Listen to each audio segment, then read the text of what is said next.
I think the next version I'm going to have to do a beatbox after because I always feel like that there's something missing there. You could do it. I can do it. You can do it. We're live. ALTBAYS Show brought to you by ALTBAYS.nz. This is show number 56.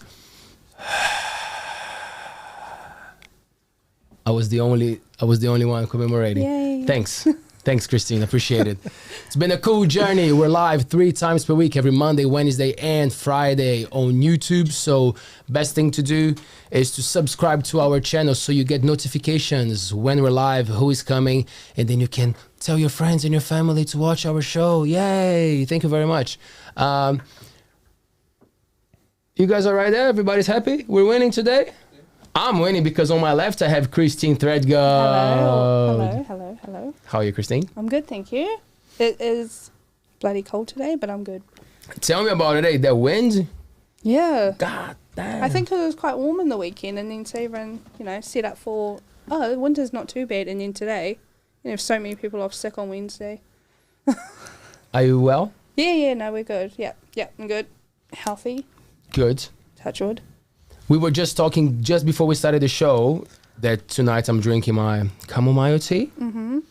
And you were... Because you get hyped up from green tea? Because I get hyped up from green tea depending on the time that I drink it. And you were saying that you can drink a coffee at any time of the day. Yeah, I'll go home after this and have a cuppa.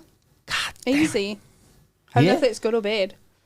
You tell me. Do you feel good when you have the... Because I did a little bit of research on that, and apparently... for some people it won't affect as much with the caffeine thing, so I think it's just like different bodies, different. No, it doesn't affect me. I just wake up and sleep, and I have to cut back on the coffees I drink because I will literally just drink coffee all day, have coffee for lunch, and then one before bed, and then you're dreaming that you're having a cup of coffee. Wake up, boil the jug, first thing I do. The habits, eh? Yeah, just sucking it. I love it though. Christine, tonight we have the pleasure to talk to a very interesting man who is doing a very interesting thing to our community. We have here Grant Bacon. How are you, man? Welcome. I'm good, thanks, Leo. Thank you for having me. Thanks for coming. Yeah. How many coffees do you drink per day? It's terrible. I can go 3 in the morning, and then I'll settle into another 2 in the afternoon. And how do you have it though? so the first, we've got this great thing at the cafe at Auckland Airport where we get really cheap coffees. So we get, they vary between $1 to $4 or $3 is the norm. And I typically go in for at least 2 in the morning, and then maybe a third one towards lunch, and then I'll settle for that, and then I'll have 2 instant in the afternoon. Yeah. But black coffee in the morning? Or I'll go black. I'm all about the hit, so. Yeah, I feel like a lot of black coffee drinkers have multiple in the morning. Yeah. Yeah. Yeah. We're the ones I know have multiple in the morning. I recently just had a decaf session for a few weeks where I didn't drink any caffeine, and that was actually quite liberating because I just found everything was a bit calmer, and it was good, but I couldn't keep it up, so I'm back into the schedule, but a reduced schedule. Do you think you'd notice if you just got served a decaf coffee? Yes, I can tell a difference. Yeah, you're just looking for that hit, and it never quite comes. So. Taste-wise, though? The taste is similar, but there's something missing there. Yeah, it's good caffeine. Yes. Hard to get the placebo effect on that one. Yeah. Exactly. It wouldn't work. Especially if you're fiending for it. That's me. I have to have coffee. So Grant, you are the CEO of the Barrier Air. Yes. So for our listeners who don't know, can you just tell us a little bit about the Barrier Air? How long you guys have been operating, where you fly to and from? Just a brief idea of what the Barrier Air is doing. Yeah, so Barrier Air, I guess the name says a lot. So our main function is servicing Great Barrier Island. The island's a very interesting place, and it's certainly become quite popular over the last 5 years. And we typically can run between our quietest day, I guess these days, is about 5 flights a day. But in the middle of summer, we can actually hit around about 22 flights a day, 44 sectors. So it is becoming quite a good-sized operation there, but not without its challenges. Just a lot of different things that happen with tourism and things. So we're very mindful of, I guess, the over tourism thing. But our main function to Great Barrier is servicing the community with freight, food, mail, and then the passengers themselves. Then we have our Kaitaia route, which is a twice daily. We do 22 sectors a week to and from Kaitaia to Auckland Airport. And that route's just been phenomenal, how well it's been received and how we've grown it. And I can't believe actually how many people we get on that route and how it just keeps going from strength to strength. Obviously, the lockdowns create challenges and issues with COVID, but when we're free to move around, it's becoming kind of the backbone of our route beyond Great Barrier. So we're really happy with how that's going. We also have a service out of North Shore Airport, which is to Great Barrier, and we do charter work as well. And then we've got our new route, Whitianga, which nice. Which we're loving. How did that idea come about? What was the thing? Who drove the Whitianga to be in the route? We're looking to kind of turn ourselves more into a regional airline in a small scale using smaller aircraft, and we looked at various places to fly, and there's been a lot of different places that other airlines have tried to operate to in the past, and there's been mixed degree of success. We felt that Whitianga, it was right to have a crack, but we had to go through a bit of a process in order for us to fly instrument flight rules. So we had to put what's called a GPS approach into the airfield here at Whitianga. So that was quite a sizable investment. I think all up, we probably spent nearly $50,000 on that. The GPS itself was about $35,000, but then there was kind of other things we had to do as well. And that gives us the ability to operate a more reliable service than if it's just what's called VFR, visual flight rules. So we operate IFR, which I guess is like, I shouldn't mention names, but the bigger carriers in New Zealand. Yeah. Right. So like there were conditions involved to make this viable here, and then you guys took the challenge. Yeah, we did. Yep. So we've always had a very long-term strategy on Whitianga, and it's one of those things where winter's always a challenging time to operate any airline. Throughout the country today, there was a lot of cancellations due to the weather. We were pretty pleased. We got our schedule done today, so that was good. Yeah. Yeah. When you said, sorry. No, I was going to say actually knew someone flying out from to here today, so it's good to hear they got to go. Yeah. So no, the weather always creates challenges in an aviation environment, but with the technology that we use, it essentially is no different to a larger aircraft. The beauty is the time, right? It's quite a short flight for us here. Yeah.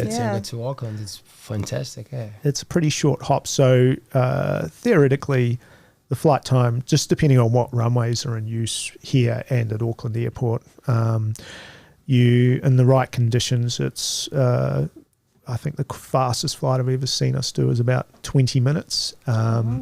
Thereafter, typically we're more like on our itineraries we say 30 minutes, which is easy to achieve.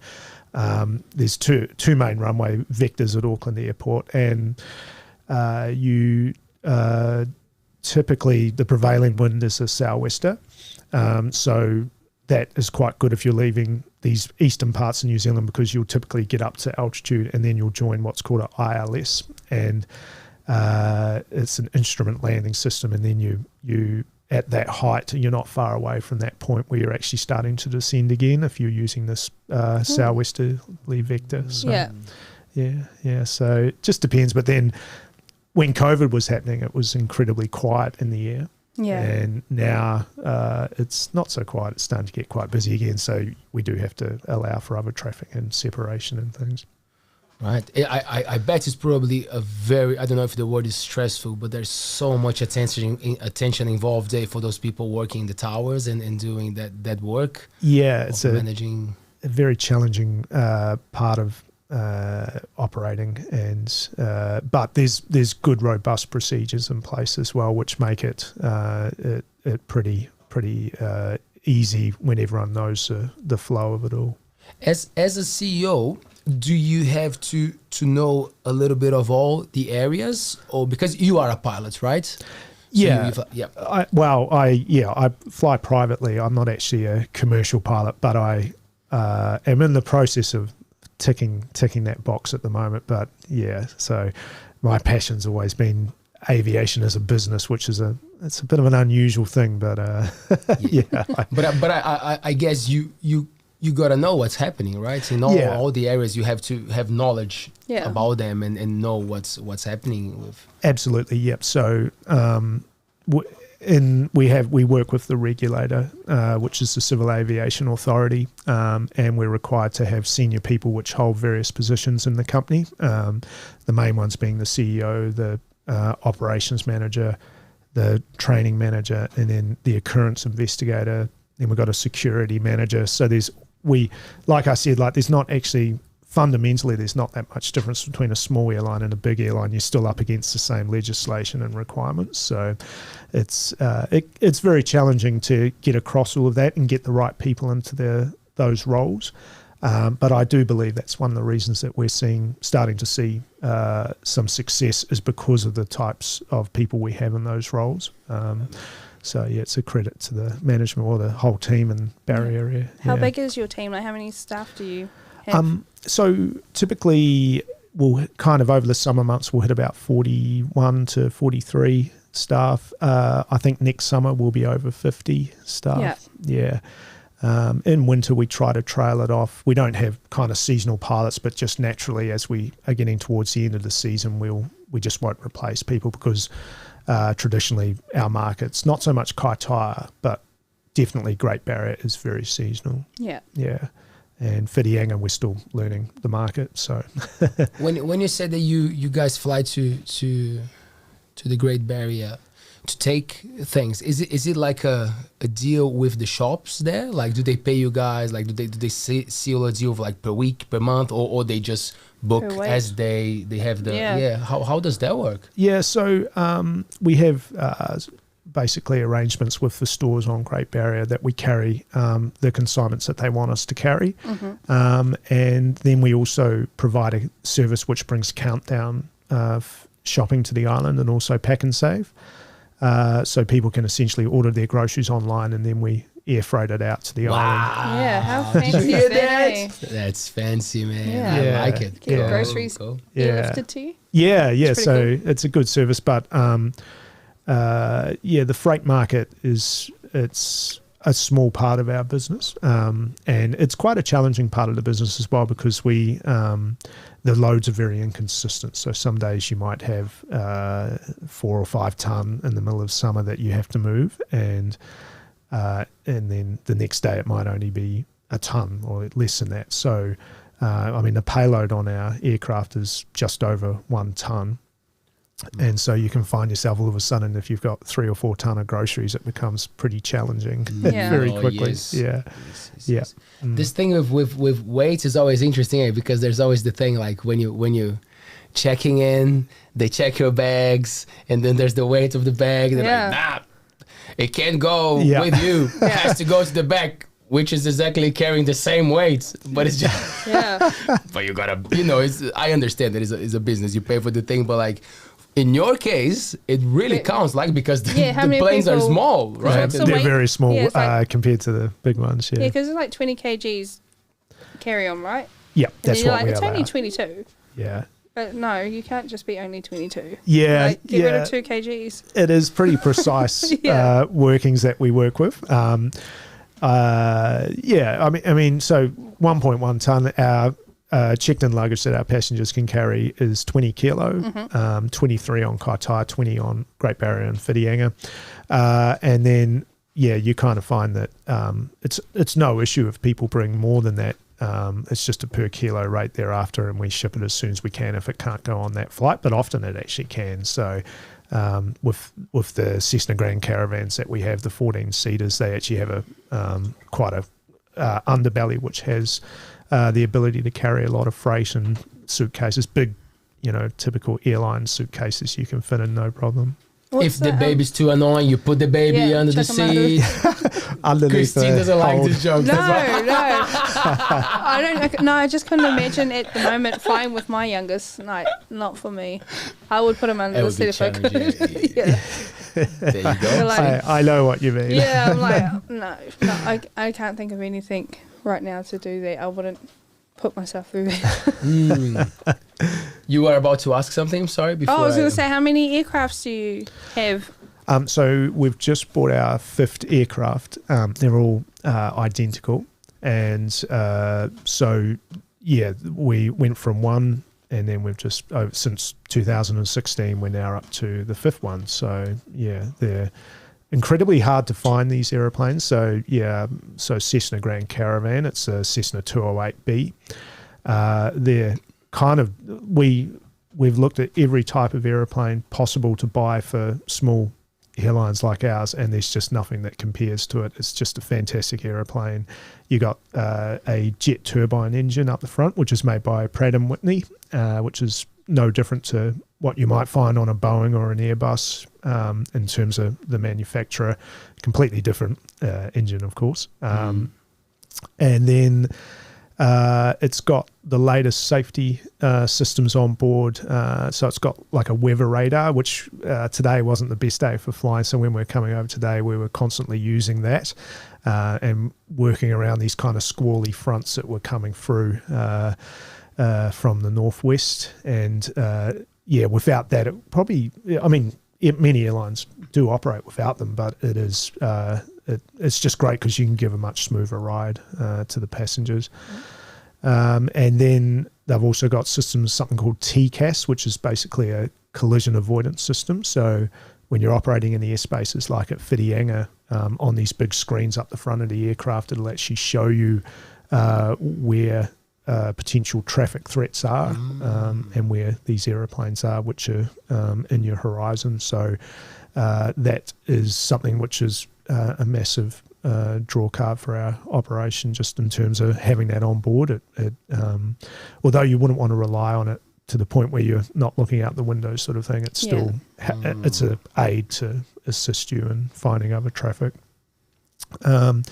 And then we've got anti-icing systems. So when you're flying through cloud in certain conditions, you can pick up ice, which is actually, it can take away your ability to fly in a worst case scenario. So this aircraft actually disperses a fluid throughout the wings and the propeller and the tailplane, and it enables the aeroplane to essentially break up most of the ice that's building on the surfaces. And then it's just got all the comforts like air conditioning, heater. We've actually taken the air conditioning systems out of ours, but it still blows fresh air and things. Yeah. But Nice. just better payload. What countries are the main ones for building those kind of aircraft? Yeah, so these days, like, America plays a big part. That's obviously Cessna's an American brand. The market's changed quite dramatically over the last few years. We went from operating piston twins, which were like Pipers, and there's the Britten-Norman Islander as well, which, they're kind of faithful aeroplanes, but they're not really. I personally don't think there's really a place for piston twins. Just the jet turbine engines that we operate are just superior in every aspect. But then, Britten-Norman comes out of the UK. Then, Piper's out of America, but I think they've been sold to a Middle Eastern company in the last wee while. Right. And there's quite a few different options. There's actually this one that I talk about, but everyone, I don't know if people would actually buy it or not, but it's an Italian aircraft. Oh man, Ferrari, brother. Well, that's right. Like, look at the cars there. Come on, come on. So when you buy an airplane, is it like, do you flick through a catalogue? Is that how it works, or you just hear that one's available and you? There are kind of like catalogues. Like, it's like there's a trade meet for aeroplanes type thing. Just flicking through, looking at that one. Yeah. I like Yeah, that none one. of that one's Yeah. called the Ferrari. Yeah. Hey. So, like this Italian one's interesting because it has has a decent amount of seats, but then it's new, it's brand new, and it's got all the functions that we kind of have. But then there's downsides to it too because it's like it's a piston engine aircraft still. So I mean, we just love the Caravan. Can we ask how much an airplane costs? Yeah. So they're not cheap. So No, I can't imagine. I'm like cringing about how much you're going to tell us. yeah. So these ones that we're buying seem to keep going up in value. We have found one in France, which we're pretty much close to finalising the deal now. And yeah, they're 3 million Kiwi shit. dollars. Yeah, so Times 5. times 5. New? Yeah, so Or like already used in other places and then no, this one is there. It's got 2,700 hours on it, so it's. That in aviation terms, that's a very young aeroplane. Fairly new, yeah. But it's been with another operator, and it's I think it's a 2010 or 11 model, so it's not. It's been And 10 so does years someone old. fly that here if you buy it? Yeah, so our ops manager Matt, he's going to be doing that trip in the next probably 6 or 8, 12 weeks, depending on how long it takes. It's just getting some maintenance done. Yeah. So he'll do a trip with there's also a professional ferry pilot, which is going also. And the route will kind of take them through the Middle East down into India, maybe Pakistan, depending on which route we take. wow. And then into Asia, like Indonesia, then the top of Australia. And Is it because of it can only do so much? yeah, so like there's quite a well-travelled route, which when you're ferrying aeroplanes, you tend to take if you're heading south from Europe. So yeah. So for one, like the ones that you guys have, which would be the longest? How long could you go? Around about 1,100 nautical miles is its range. So What would that be in distance? Yeah, like like the from length of here New to- Zealand, or I don't know. yeah, so it'd be longer than that. I mean, you can, in the right conditions, you probably get from here to Australia, just depending on how you did it. There are these bladder tanks that you can buy, that you can put in the aircraft. You take the seats and kind of put them down the back, and then you can actually travel greater distances by putting the fuel in these bladders. But we probably won't do that because we don't need to, because the route we take doesn't actually require. Doesn't need you to. Yeah, Well, that's yeah. pretty interesting. Would that ever be a thing for you to consider? Start flying internationally? No, I don't think so. No, it's just it's quite a competitive, cutthroat space, and I mean, even what we do is actually quite competitive. There's a lot of operators around, but yeah, that's a real big step up from what we do in terms of just the capital cost and the equipment required. Getting into jets is a big step. So we do have a dream about buying a charter jet one day, but that's a few years down the track. That's cool. Yeah. When was the first time you were on an airplane? I was pretty young when I went on my first aeroplane trip. I think I went on a Fokker Friendship to Nelson when I was a couple of years old. And back in those days, that was probably better part of 40 years ago now, that you could go up the front really easily. And I don't even think the door was open most of the trip. And the pilot, I'm sure he's not flying anymore, I can say it, but he actually let me touch some of the controls as a cool. 4-year-old. Was he 3-year-old. smoking too? Because that was a thing. I know it was a thing in the past. So you touch the buttons and you're like, I'm hooked. Yeah, I kind of was. Yeah. Like I said, I'm not a commercial pilot at the moment, but I owned a Piper Cherokee, which I did about 600 odd hours in that. So that was a lot of fun, just flying around as more of a hobby. But yeah, I mean, I'd like to start flying for the airline at some stage, but it's kind of. Does it run in goal. Does it run in the family? Do you have more people involved? No, I'm a bit, I don't know. I had an uncle, but he wasn't a blood related uncle, so he was into aviation. But since I was a little child, I was just fascinated by it. And yeah, it's kind of weird. Like my parents would take me to the airport to look at the planes, and I don't know, I was very strange because I wasn't dreaming of flying them so much. I was dreaming of kind of running the airline. So I don't know. I was a bit unique in that regard. But So you enjoyed the airport more than the airplanes? I mean, I love the aeroplanes, but I just had this fascination for the actual dynamics of actually making an airline work. And it was a thing that kind of grew from there. So. What other things did you do before getting into this business, the flight companies? So I was involved with another airline for a wee while, and I was also president for the Auckland Aero Club for. Man, that's cool. About, tell us a little bit more about that. How did that happen?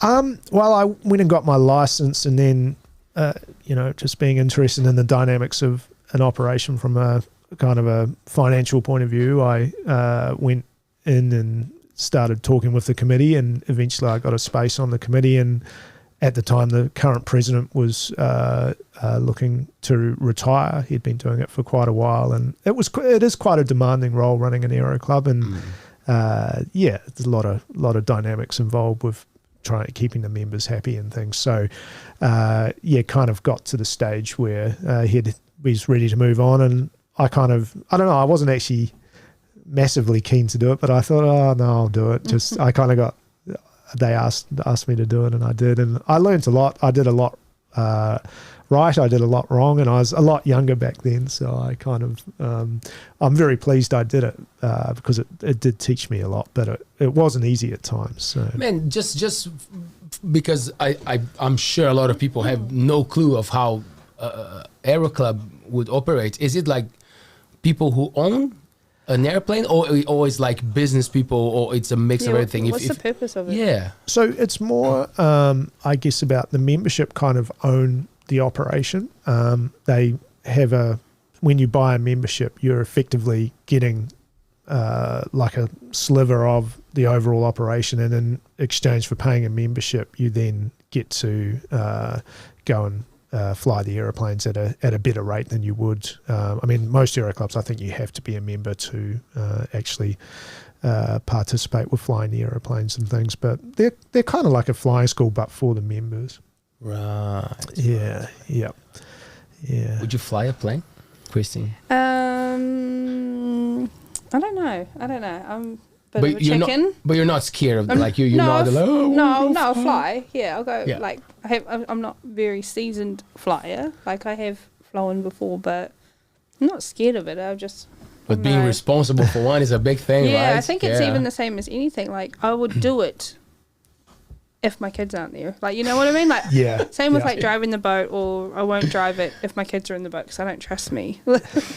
I don't know. It just freaks you out a little bit. You don't want to be that responsible. But my husband's done like a small flight that I think it was like $100, and we paid for him to do a flight experience, and he got to take over control. So something like that I'd do. Yeah. But the aero clubs, that's it was out the Hamilton Airport. So it was pretty cool. Probably Waikato Aero Club. Yeah, maybe. that was it. Yeah. So he got to do that, which he really enjoyed. But then I'm like, I'd do it, but do they actually let the person operate, or it's just a fake joystick and it feels like, oh, go man, good on you? Yeah. No, they theoretically the instructor will assess the individual based on how they're if you're freaking out, you don't get to try. Yeah. How many rums he had before. Yeah. It's like, now you're freaking out, you don't get a turn. Exactly. Yeah. So so no, that was a lot of fun, but it was quite demanding, and I was pretty young when I did it, and I did learn a lot, and just I guess like dealing with the politics of an aero club. It probably wouldn't affect me these days, but back then I was a little bit more, I think I was in my late 20s when I did it. So, oh, geez. Yeah. Wow. Is it quite young? I guess it is. Yeah, I don't. It's hard to put a reference on it. When you say you get your pilot's license, it's by how many hours you've done in the air, or? So the minimum requirement for a private pilot's license is 50. Most people will take a bit longer than that. But I think I took 60 hours, something like that. Yeah. And then commercial's 200 hours. But there's a series of requirements that you have to do during those 200 hours. So that's what I'm kind of just working on in that side of my career, which is not really happening at the moment, but if one day I'd like to focus on it, just focus. I could probably do it in 6 months if I worked, did it. Have you had the time to? Yeah. Have you taken your family on a flight that you were the pilot? Yeah, many times. Cool. It's a lot of fun. Yeah, we go to Pawanui from Ardmore or went to Whitianga quite a few times. Used to take my mates. We went to Napier on a trip once. That was a lot of fun. And I went to Stewart Island, Milford Sound, and Queenstown. Cool. That was a really cool trip. That was in the Aero Club trip back in the day. So, have you ever flown with anyone that freaked out? I just want to know what you do when you're up there. What do you do?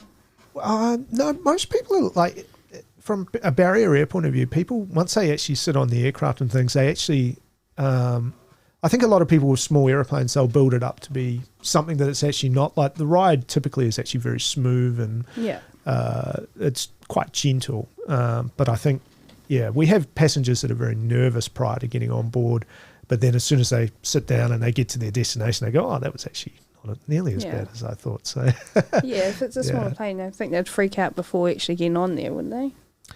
You definitely do see it, but it's not an everyday occurrence. It's maybe one every couple of months that's a little bit nervous. But what, you a nervous flyer?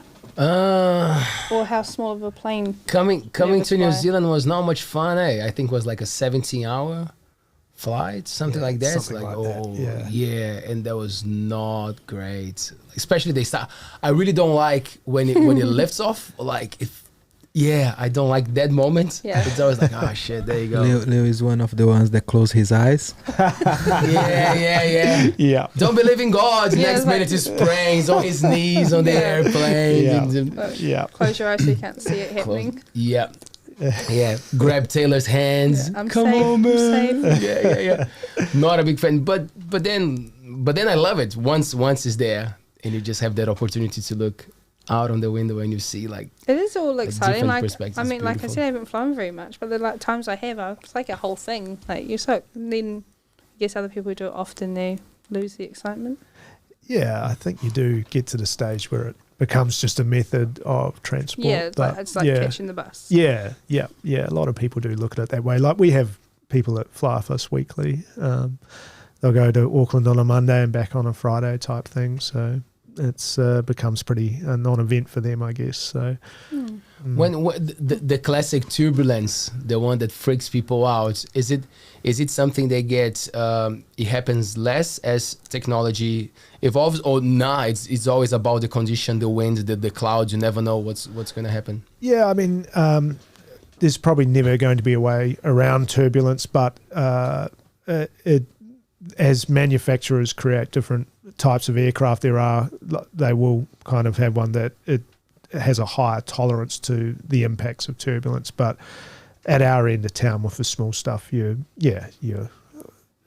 feel it. Well, you can definitely, no two ways about it. You can get knocked around a bit at times, but it's usually turbulence will last maybe a couple of minutes type thing, and then if we're not happy, our pilots will often change track to get around it or go higher or lower. Have you ever flown and thought, that's a bit rough? As a pilot? No, I mean, I just from my private flying, I sort of you assess what's happening in the day. I had one time which was incredibly bumpy. It was a southerly that was coming over a range out of Ardmore Airport, and it was after a kind of a big front and come through. It was pretty rough, but it's all about, I guess, making the right decisions and things. So as a pilot. Yeah. What about those sports ones, the ones that people go and do the tricks, the things in the air? Would you give it a go on that? Do you need any special license or something to do that kind of thing? Because sometimes it's here, sometimes in Whitianga you see that doing the dips and doing the there's a lot of aircraft around here and Pawanui is the same actually, where they do displays over summer and things like that.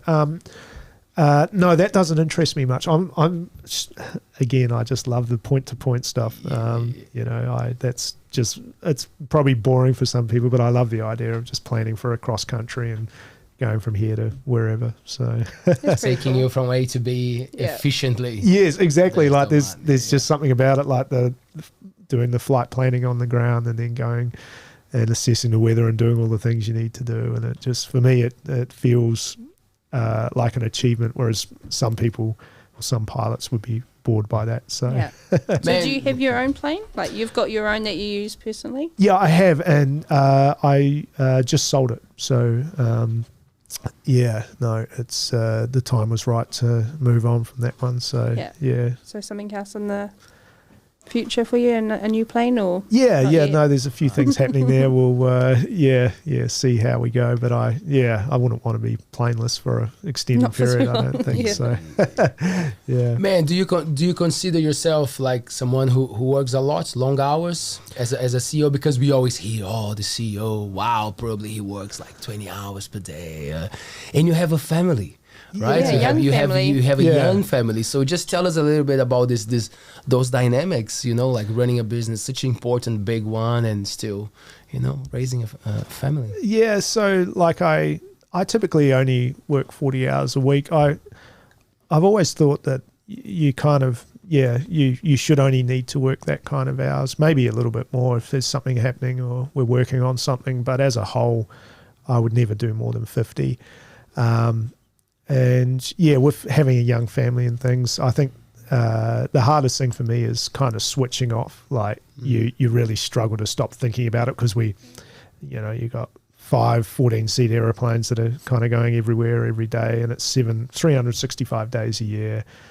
We fly at night, and the business just keeps kind of growing and growing. So we do. I guess I need to learn, and I am doing a better job where I put my phone down for maybe a third or a quarter of a day, maybe not half a day. While I'm sleeping. Yeah.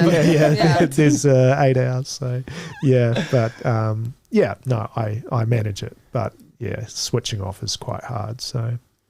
Do you get overwhelmed sometimes by the amount of business, the things that come to you? Like, do you go, oh man, wait, because you say, well, it's not my thing. I love the process of being a CEO, a businessman. But I guess sometimes it's just like, whoa, now I have a lot here in front of me. Wow. Yeah, there's definitely, I find, I've always been the type of person when we've got a problem to not neglect it or kind of put it in the too hard basket, try and get it fixed pretty quick. There's always issues, and I guess we just look at them, and our management team are just fantastic. So the group combined, we've got sort of 6 or 7 managers which work together, and we fix the problem. And I think that's part of having a great team that cool. We all operate. We're the type of business where there's no one in the business that won't go and load a plane with freight type thing. It's we all pitch in and make it happen. Nice. Yeah. How was New Zealand government dealing with this low that it happened for the last 2 years? Not many people flying. Was that support? Was that something that was happening? Because we always think about the big ones. We always think about Jetstar. Is it a New Zealand thing, Jetstar, or it's Australian? It's Australian. But Air New Zealand, obviously. So people always think about those big ones. But as you mentioned, there's so many small ones out there. Like how was dealing with the pandemic? Yeah, it was incredibly tough. I remember our chairman said to me, or actually at the time I was still COO, but he said to me and the CEO at the time, build a model for if revenue goes to 0. And I went, well, if that happens, there's no hope. And crazy enough, that actually did happen. And it was for a very short period of time. I have to say the government actually, in that regard, was good because we ended up getting a freight subsidy, which did help us out a bit just to keep doing a freight service to Great Barrier. It just took the edge off things. We were still losing lots of money and things, but it did make things a little bit easier. And then with the wage subsidies, we didn't lose any staff, but it was incredibly stressful, and it definitely took its toll. We kind of limped along for periods, but then that period where we had no COVID in the country, I think it was August till the end of summer sort of thing, that was really strong for us. So that helped us out a lot. People were confident to go and hop on an aeroplane, and places like along our route network were quite popular. So. Right. Yeah. I always ask this question because, you know, so many different people from different industries and different, so it's nice to hear that there was support. And there was. Yeah.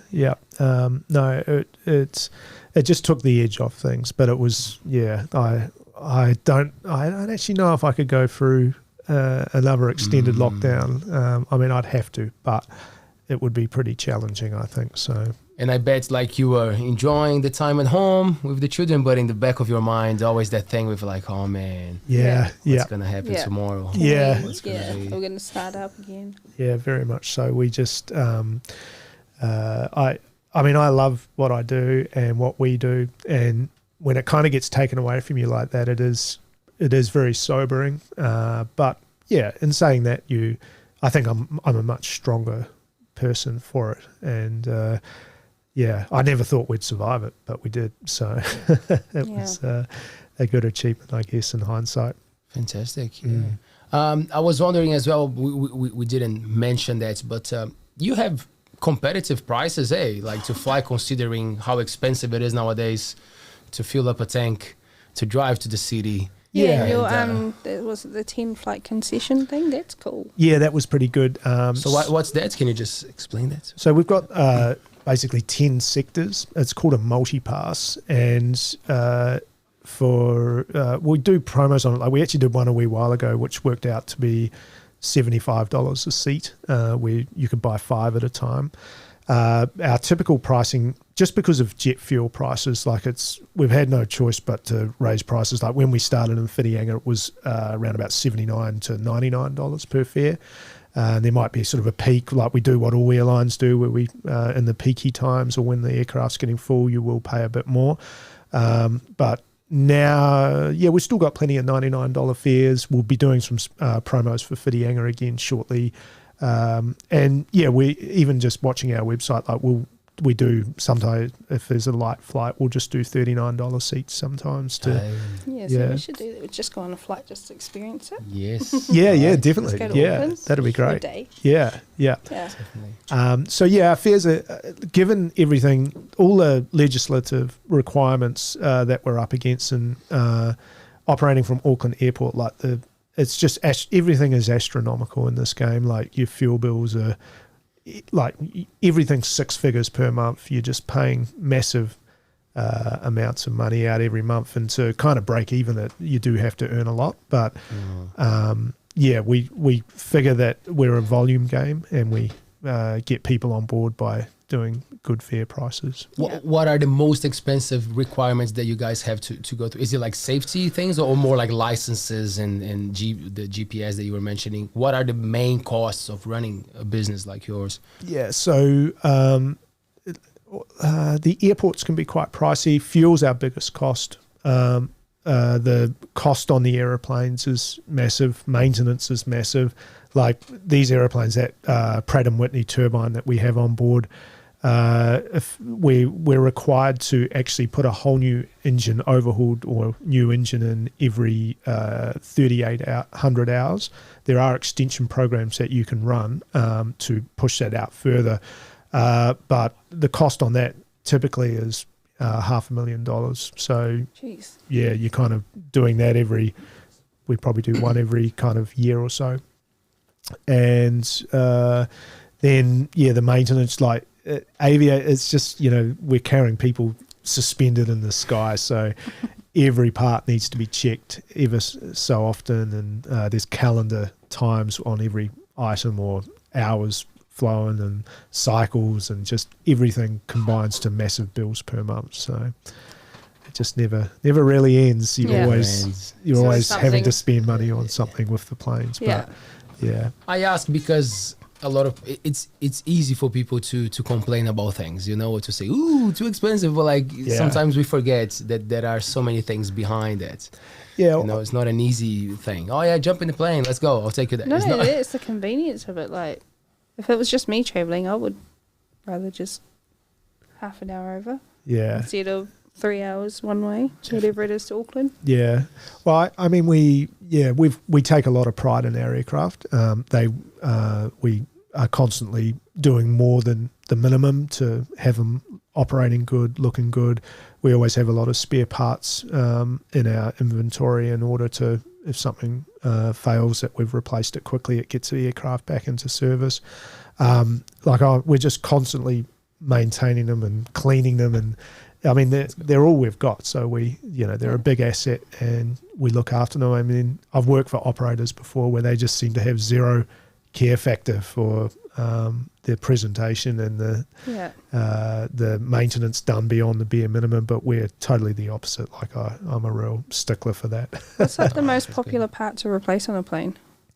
I guess the engine and propellers are the thing that typically tend to go.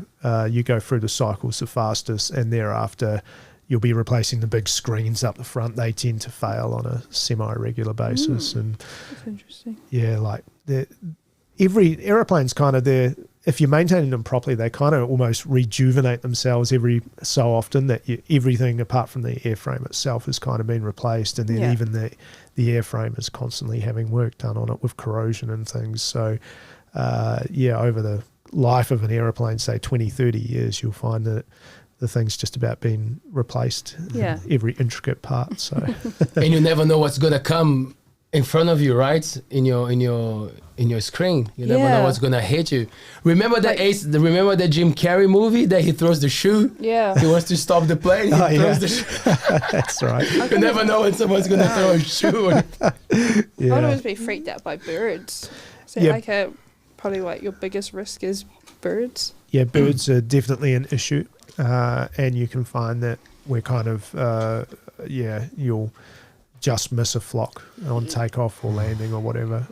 We haven't, because we record every single event in our what's called an SMS. It's a safety management system, and we actually, we've probably had maybe 3 or 4 bird strikes in the period I've been with the airline, which is sort of about 4 years. So it's not an everyday occurrence, but you just find there's a whole bunch of feathers and blood on the side of the plane, and bit of mark there. You might need to get an engineer to fix it, but theoretically you can fly it again pretty soon. So, I mean, because even in a car, it sounds super dangerous, but if there's something on the road, I'm a swerve. If there's an animal on the road, I'm swerving. It's like. Have you ever had any experience with a crazy bird coming towards you or something? Oh yeah, I have had a few birds. I don't know why they swoop as soon as you go near them. You know, you drive and then they swoop just before. I always tell myself I didn't get it, but I didn't see it fly away, so I must have got it. I had one hitting my side window, and I was so lucky that it was closed. Was it trying to get in? Well, it would have. I was lucky that it was just like, I was fast in the highway, and I just had, and then I looked at the side window, this thing was smashed and then fell. I was like, oh gosh. No, not good. If there's something in the road, do you swerve or do you run it over? Like a cat, rabbit? I do my best to dodge the little thing. Oh yeah, see, because you're not supposed to. You're supposed to just hit it, right? I heard about that. Yeah. If it's my life or the stupid thing that pops in front of me, not stupid. Attracted by my light, probably I could say. But it's always mum ducks taking their babies across the road. Right? Like, why are you taking them across the road? But I remember, and Stu always remembers this story because we were coming back from Kuatunu. And we played. I think it was at Luke's Kitchen, and we were coming back to town. I was not going fast at all, like those windy roads. And then I was turning, and then I saw this bunny, and like the bunny was way out of my reach, but I could see it. so I kind of swerved a little bit to the right just to make sure that I wouldn't get it. Yeah. And then he came my way, and then I went to the other way, and he followed me again. So like there was no way I could not hit it. But he still was like, whoa, hey, whoa. It was like, oh, so you got him. You got him. I got him, but like I try not to so hard. And he was like, oh, bro, I saw it. You made your best. You did your best. I say, I did. Yeah, obviously you can't do that sort of stuff in a plane. No, you kind of see them out of your peripheral, and by the time It's there. Sorry, it's guys. all over. Yeah. Sorry, guys. You can't really avoid them. Do you think that? You're like, no, don't come. Oh, I'm so sorry. I think I worry more about the flight safety. Yeah, you know, that makes more sense. Yeah. I was Not us in the car, I swerve every time. In the car, it's definitely a different story. Yeah. well. We're talking about animals and nature and everything, so we should go to the footprints that we talked before, because I said, oh, this is something that probably people will be curious about. So how does it work? Like, is the technology getting better and the footprint is getting smaller, or it really depends on the aircraft that you have? It really nowadays? does depend on the aircraft. With the PT6, that Pratt & Whitney engine that I was mentioning in our aircraft, it's probably one of the better aircraft from an environmental point of view. From moving from our old piston twin aircraft, which kind of, you get to the end of the flight and there's oil kind of everywhere. It's just creates a lot of general frow of oil and a lot more smoke and things. I mean, you don't really see smoke coming out of our aircraft now. There's a lot of heat that comes out of it, but we worked out we'd saved, and this was when we did the calculation, it was probably 3 years ago now, but we'd saved 60 tonne of CO2 emissions. And thereafter, that as we keep growing the fleet and things and getting these older aircraft out of service or moving them on to wherever, it's what we're doing at the moment is fantastic, but it still doesn't mean that there's not going to be new technology. Like, we're watching very closely with the electric thing, in terms of, in an ideal world, we'd love to keep our existing aircraft but power them with an electric engine. I think it was last year there was a project that was commenced by a company, Magenics, I think they're called, and they powered a Cessna Grand Caravan like one of ours with a electric engine, and they had a successful flight with it. But then what actually happened was the battery weights was so heavy that it really wouldn't be practical for commercial flight or commercial operations. So it's definitely it's improving, and you can see there's lots going on, but I don't think anyone's cracked it to the point that we've seen anyway, which it would be a viable option to start powering our aircraft with electric engines right now. But being honest, I kind of hope it does happen, because our cost of fuel is just out of control. Yeah. And man, I just can't believe what we pay each month for fuel. It's just, it's kind of, I would say we're getting towards a stage where, from the bottom of the COVID crash with oil to what we're paying today, it's up 300%. Wow. So it's, if we could find an electric power plant where we can carry the loads that we can today, and it just gets rid of that bill. I mean, it's fantastic for us. We'd be mad not to get into it, but the technology we don't think is just quite there yet, but that'll change, I hope. It's one of those upsetting things, because we're all aware that that company is pretty much driving the world still, you know, like people say, oh yeah, it's changing, but it's still is the most important. It's all about the price of the barrel, right? Every time in the news, it's like, oh, the price of the barrel today is blah, blah.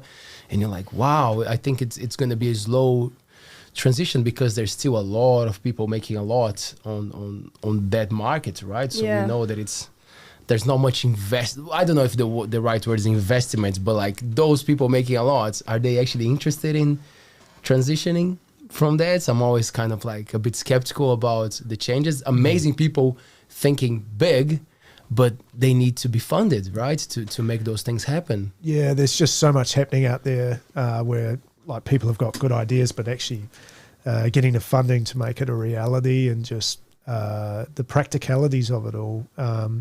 It seems like it's an uphill battle right now from where we stand as an operator. But like I said, I mean, if we can find something that works, we'll be watching it closely.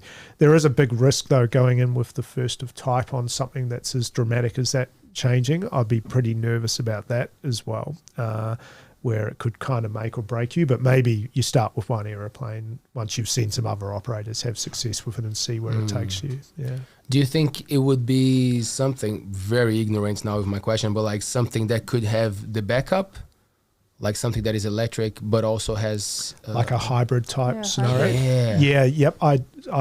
I keep a real close eye on what's happening overseas and things, and there's a product happening in America as well currently, which they're angling to have that as a potential where it runs on both battery and fuel, and that probably ultimately in the kind of medium term, like say 36, 48 months or even longer, might actually be something that's a reality. But these engine manufacturers that are doing that type of product, they seem quite focused on doing it with the type of plane that we have, so that's quite exciting.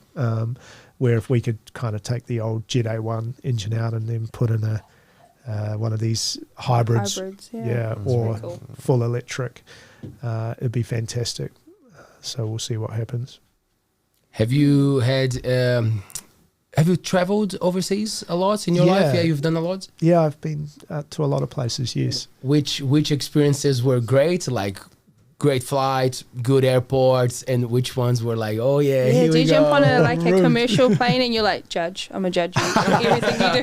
Well, it's such a kind of a different market, I guess, to what we do in a lot of ways, because we don't kind of have a flight attendant or there's no food and all that kind of thing. So it is quite different, but we kind of have a really we do try to be like a big airline, but without all of the other things. So I mean, I've had many great airline experiences. The big airlines in New Zealand, I think, do a really good job, and overseas as well. I've obviously flying with Emirates and those types of bigger airlines seems to usually be a pretty good experience. And there's a lot of issues in the industry at the moment, though, just with crewing availability and the kind of bounce back from COVID. Like because a lot of people have obviously lost their jobs or been made redundant. That's right, and they've moved on to other industries. Yeah, and like, is it safe to go back? Yeah, I can't do it twice. Yeah, exactly. Yes, yeah. Yeah, that's scary. Yeah, it is. And finding pilots, like I think next summer we'll probably need 15 to 17 pilots. So I think currently we have about maybe 11. So we need to find pilots. Putting the word out, guys. Yeah. With our certificate, you kind of need quite a few. You need 1,200 hours to operate our aeroplane and a whole bunch of other things. So it's quite hard for us to find pilots in this kind of in-between space. And especially we're quite picky. So we don't just take anyone that's got the credentials. So it's a challenge. But it'll be interesting to see how we go as we start our recruitment drive shortly in the period towards summer. Yeah. Have you been to South America? I haven't been to South America, but our general manager just did. She's been there a couple of times. Yeah. Oh, cool. Yeah. She went there for a wedding just a couple of weeks ago. Oh, nice. Loved it. She had a great time. Yeah, he's shouting us all over soon. I'd love to go. Yeah, it's gonna happen. ALTBAYS is gonna take us all there for a season. A season in South America. Yeah, that would be cool. Now I was wondering because I'm trying to remember the country, but I think it was a show about like hard landings. Like airports there. It was very tricky to land, and I think it was one in South America, like not much. Yeah, there's signaling or something. So that's what I was. There's one in Nepal, which is quite notorious, and there's a few in Europe as well where they have either very short strips or maybe there's a big cliff at the end or super high altitude, so performance is low and or less. So it's. Is there any here like that are quite tricky to land or take off from? It really, I mean, you kind of, I guess as a pilot, you get used to flying into these ones. Like Milford Sound is a little notorious. It tends to have a lot of winds that kind of come from different directions and things. Great Barrier can be a little bit hairy at times. When you're departing, going up the valley, it can be quite bumpy and things, but it's not too bad. So, do you trust like what you're seeing, because sometimes you can't see much, or the airplane guides you and tells you, well, yeah, you're too far, not, or like there's moments that it's you and it's your eye and it's your...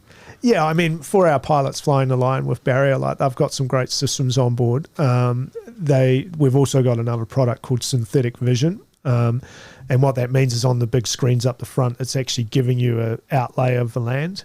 So you can see hills, the runway if you're landing. I mean, you can't land using it, but it's just a reference to, I guess, give you a little bit of understanding about what's actually ahead of you if you can't see. There's a lot of things that can occur in aviation when you might have spatial issues, and you might not realize it, but you're actually in a turn, which can be very dangerous. And you can get that in cloud if you lose your horizon.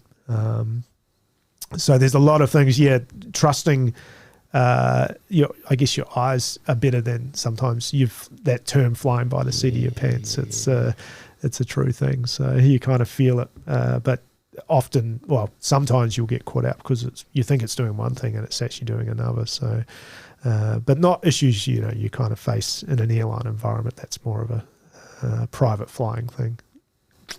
Oh, wow, this is great. I'm buzzing. I'm just going to throw some questions from the audience. Sure. And then we just keep the chat going. It's a good chat. No worries. Just a reminder to our audience that it really helps when you subscribe to our channel and you can see the live chats, because a lot of people ask me, I cannot see the live chat. You got to be logged in on YouTube. So that's the first step. You need an account. Usually Gmail links you straight to YouTube, but if you haven't done this yet, you have to do that first, and then you can subscribe and be part of our live chats. It's good questions that people ask me. I'm so used to saying, just go and subscribe, and people are like, I don't know how to subscribe. Like, fair enough. So there you go. That's a good way to start. And Danny Doom, good evening, Grant and ALTBAYS. First of all, thanks, Grant, for your dedication for our community. Would you know why we don't have ski diving around here?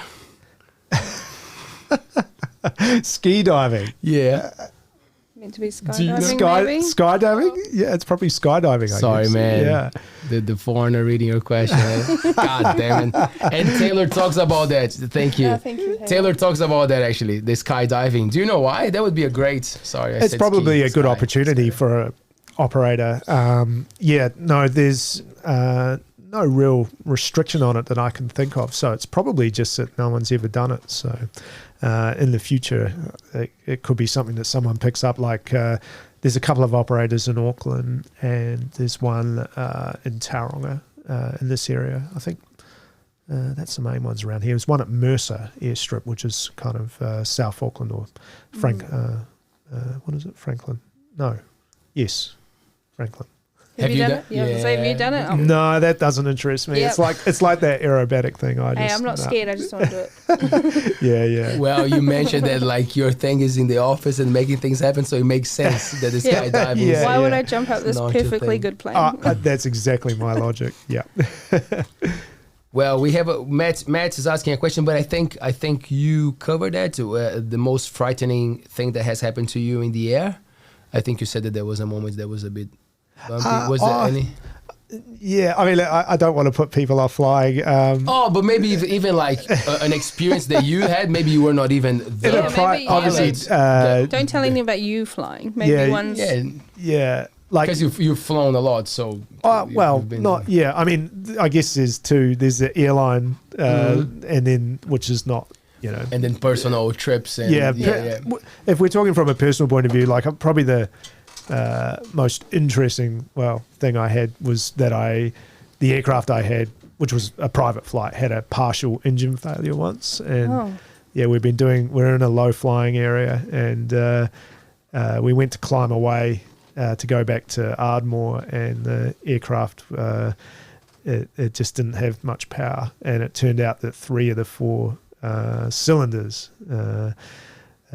were basically struggling. So it was running on one cylinder. So there was blockages in the spark plug, essentially. Ooh. Spark Mechanics, hey, come on, guys. Yeah, it's usually the thing that'll trip you up. There's a cool comment from George Smith. I flew with Barrier Air and swore to myself I would never go to Auckland by bus again. I totally recommend it. That's awesome. Thank you, George. And Silver Shadow says, how much would a piloting license cost? Yeah, it's becoming incredibly expensive. If you go for a decent flight school, it's 6 figures minimum, so 100 grand, and then some at the moment, I think. It's not something I've researched for a while, but yeah, it's incredibly expensive, and it's a tough industry, which takes a long time for you to actually start getting good payback on that. We're quite proud because we've come a long way with our pilot pay rates. They're not perfect, but we say 5 years ago it was a minimum wage job, whereas now we're quite really? A minimum wage job? No yeah, way. Yep. But is it in all commercial industry like it was?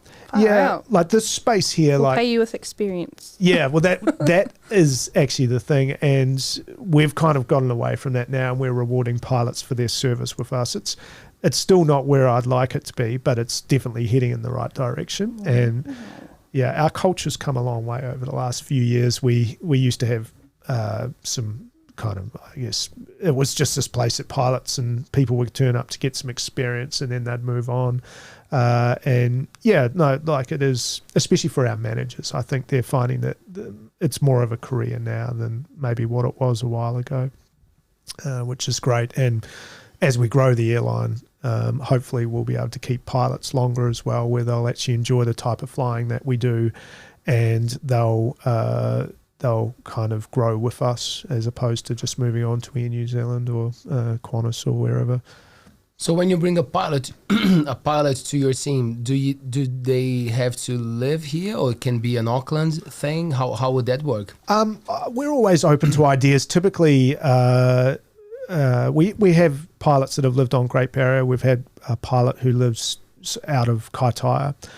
He's with us still. And typically it is an Auckland-based job. For the Whitianga route, just because we commence the route, there's two ways you can kind of do a route where you can actually overnight the aircraft in Whitianga, but we actually haven't elected to do that, but we do that on our Kaitaia service.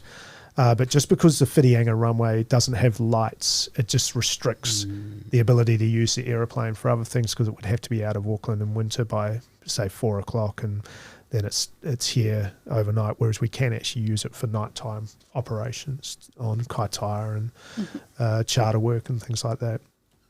Right. Are you familiar with the program at the Mercury Bay Aero School, the plane building? Yeah, I am. Yeah, I was talking to someone about that today. Actually, that's amazing. Yeah, yeah. Have you got to meet them or had a look at because I think they're there every Wednesday or so? Yeah, I haven't, but yeah, a guy I was talking to today, funny enough, was talking about it, and it sounds like a brilliant project and something that the guys are very passionate about.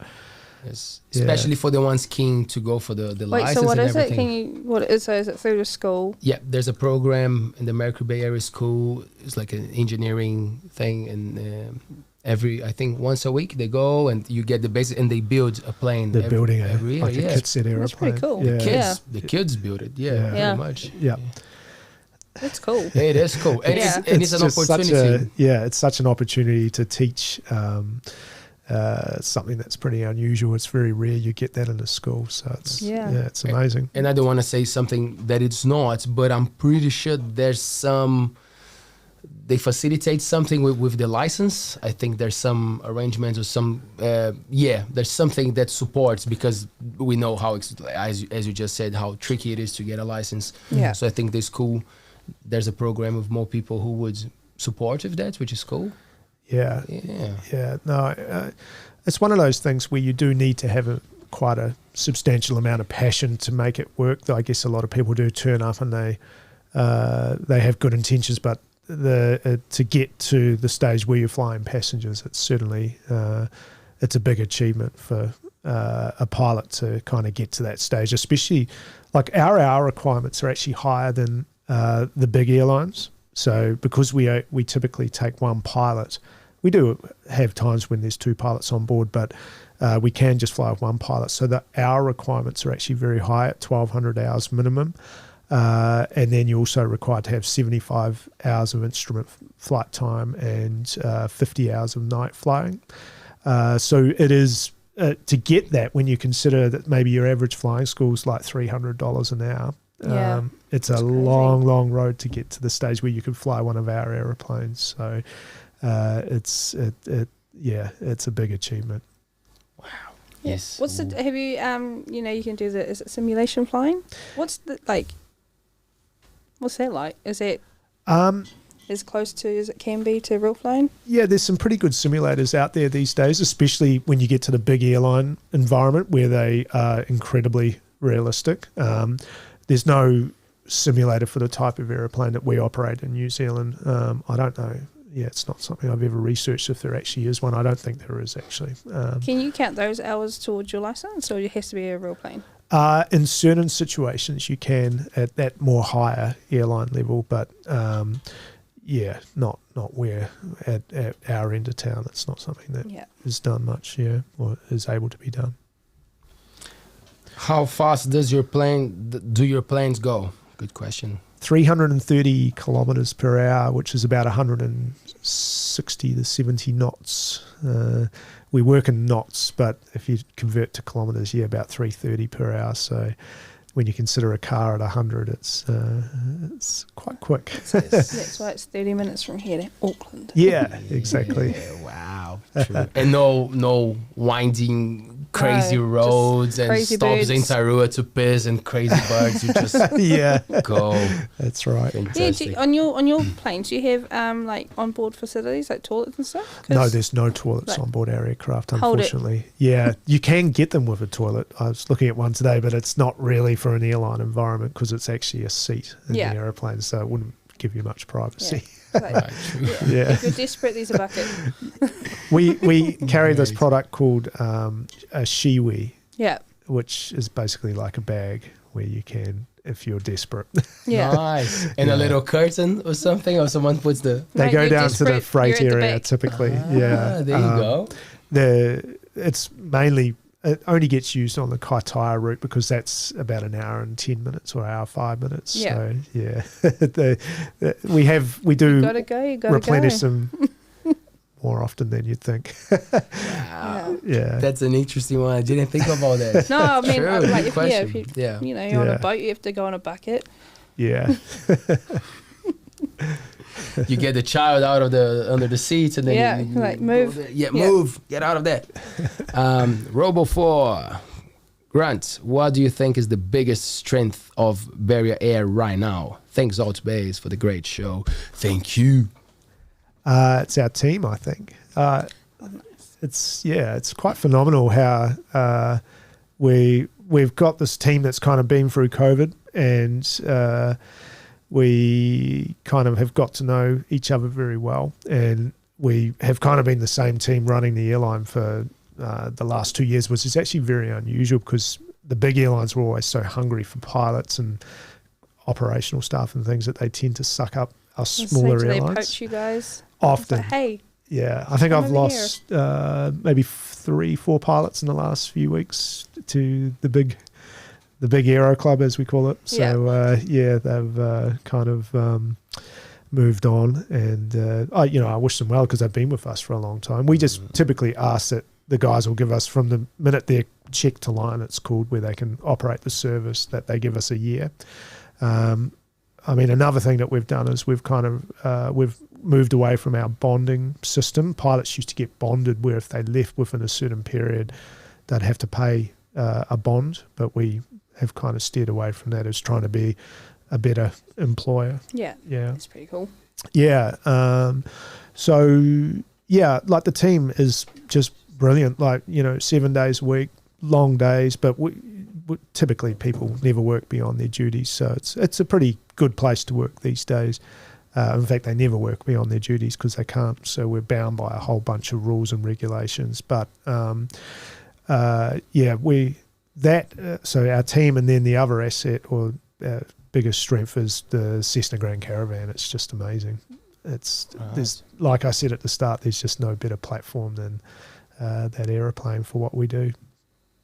It's interesting the thing with the salaries and appreciation towards the workers, right? Because it seems so simple, and still we see big companies paying minimum wage and not caring and fighting, you know, like if the worker goes for their rights or something, they fight back. Yeah. We were talking about that yesterday, how like upsetting it is. A friend of ours, she's a nurse, and she was just talking about like how low, like how not much money at all, and like it's terrible. All these lives on her hands, you know, like, and with so much passion, and you can feel the grief, you know, like of the person. You're like, man, wow, like you're not being validated at all, and I think the same of a pilot, you know, like when you mentioned a few years ago, you know, like not even getting like just minimum wage, and you're like, wow, there's just so many lives on the hands of. It's something I'm quite passionate about, and like I said before, I don't think we're where we want to be, but we've certainly come a long way from that kind of minimum wage mentality.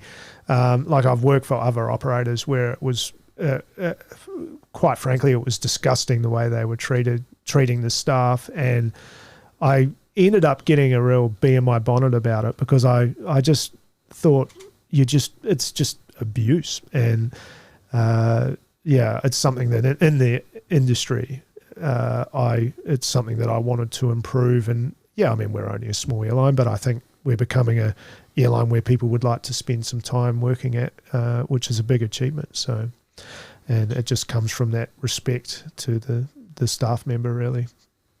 But we don't always get it right. Things happen. Of course. It's still operating in a bigger system. Yeah. That's the thing. Like you're saying, things cost. And sometimes people don't understand that there are a lot of costs involved to run a business. Yeah. But at the end of the day, if there's no appreciation towards the ones working for you, like it's very less likely that you're going to go far. Like, you know. Yeah. Because people talk. That's the thing that never fails.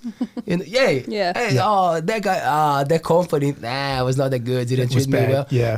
This happens in a small town like this one. You know, like that. There's only a handful of businesses that actually operate throughout the year consistently, and then you would think, the locals must be supporting it, you know, like a lot. And then it's the opposite. The locals are like, they treat us like shit. You know, like they're always trying to get cheap, labor, foreigners, whatever, people traveling and not appreciating. You like, why that mentality? You know, like it is the best place to be good to people, a small community. Right, that people talk a lot. So your ethos makes a lot of sense for a place like this. Like I said, like I still think it's got a way to go. We don't always get it right, but we're certainly heading in the right direction. And I think another couple of years, once we see the full rebound from COVID, and I guess maybe a coming recession and things, we definitely I think we'll be in a stronger place once again for just our rates that we pay and things.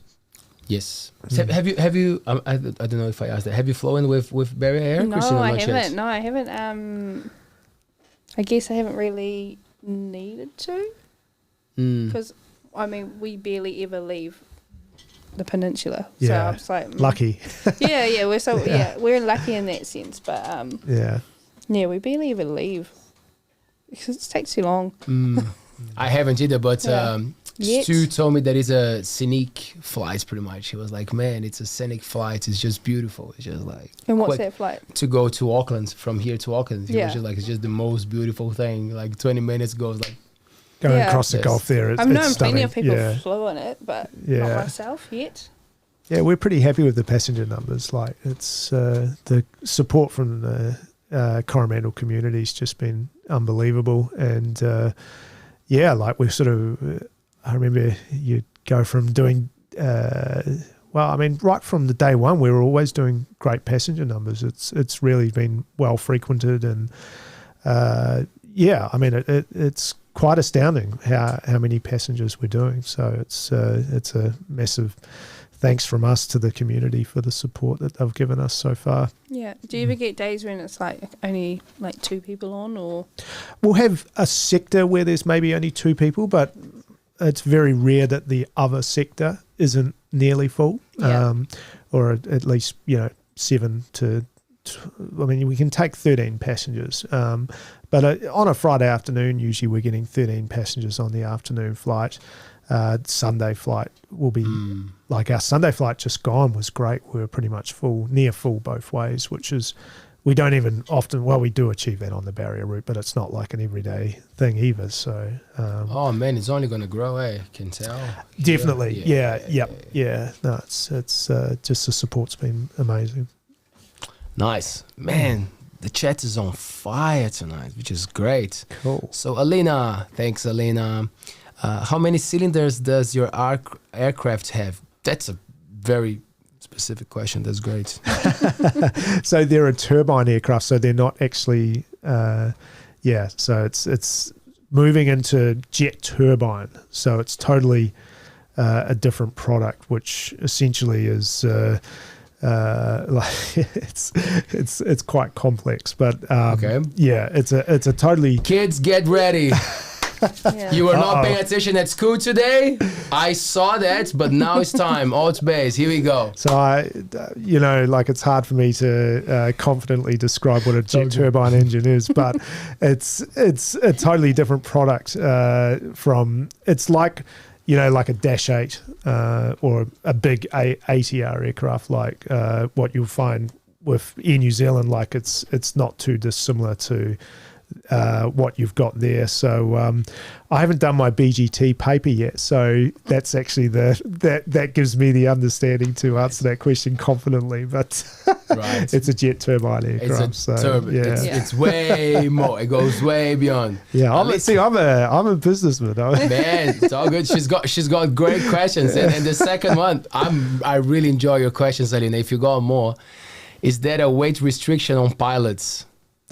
That's a great question. Yeah. That's a good question. Yeah. Very good question. No, not really. No, we've had I think we had a pilot that was over 100 kilo.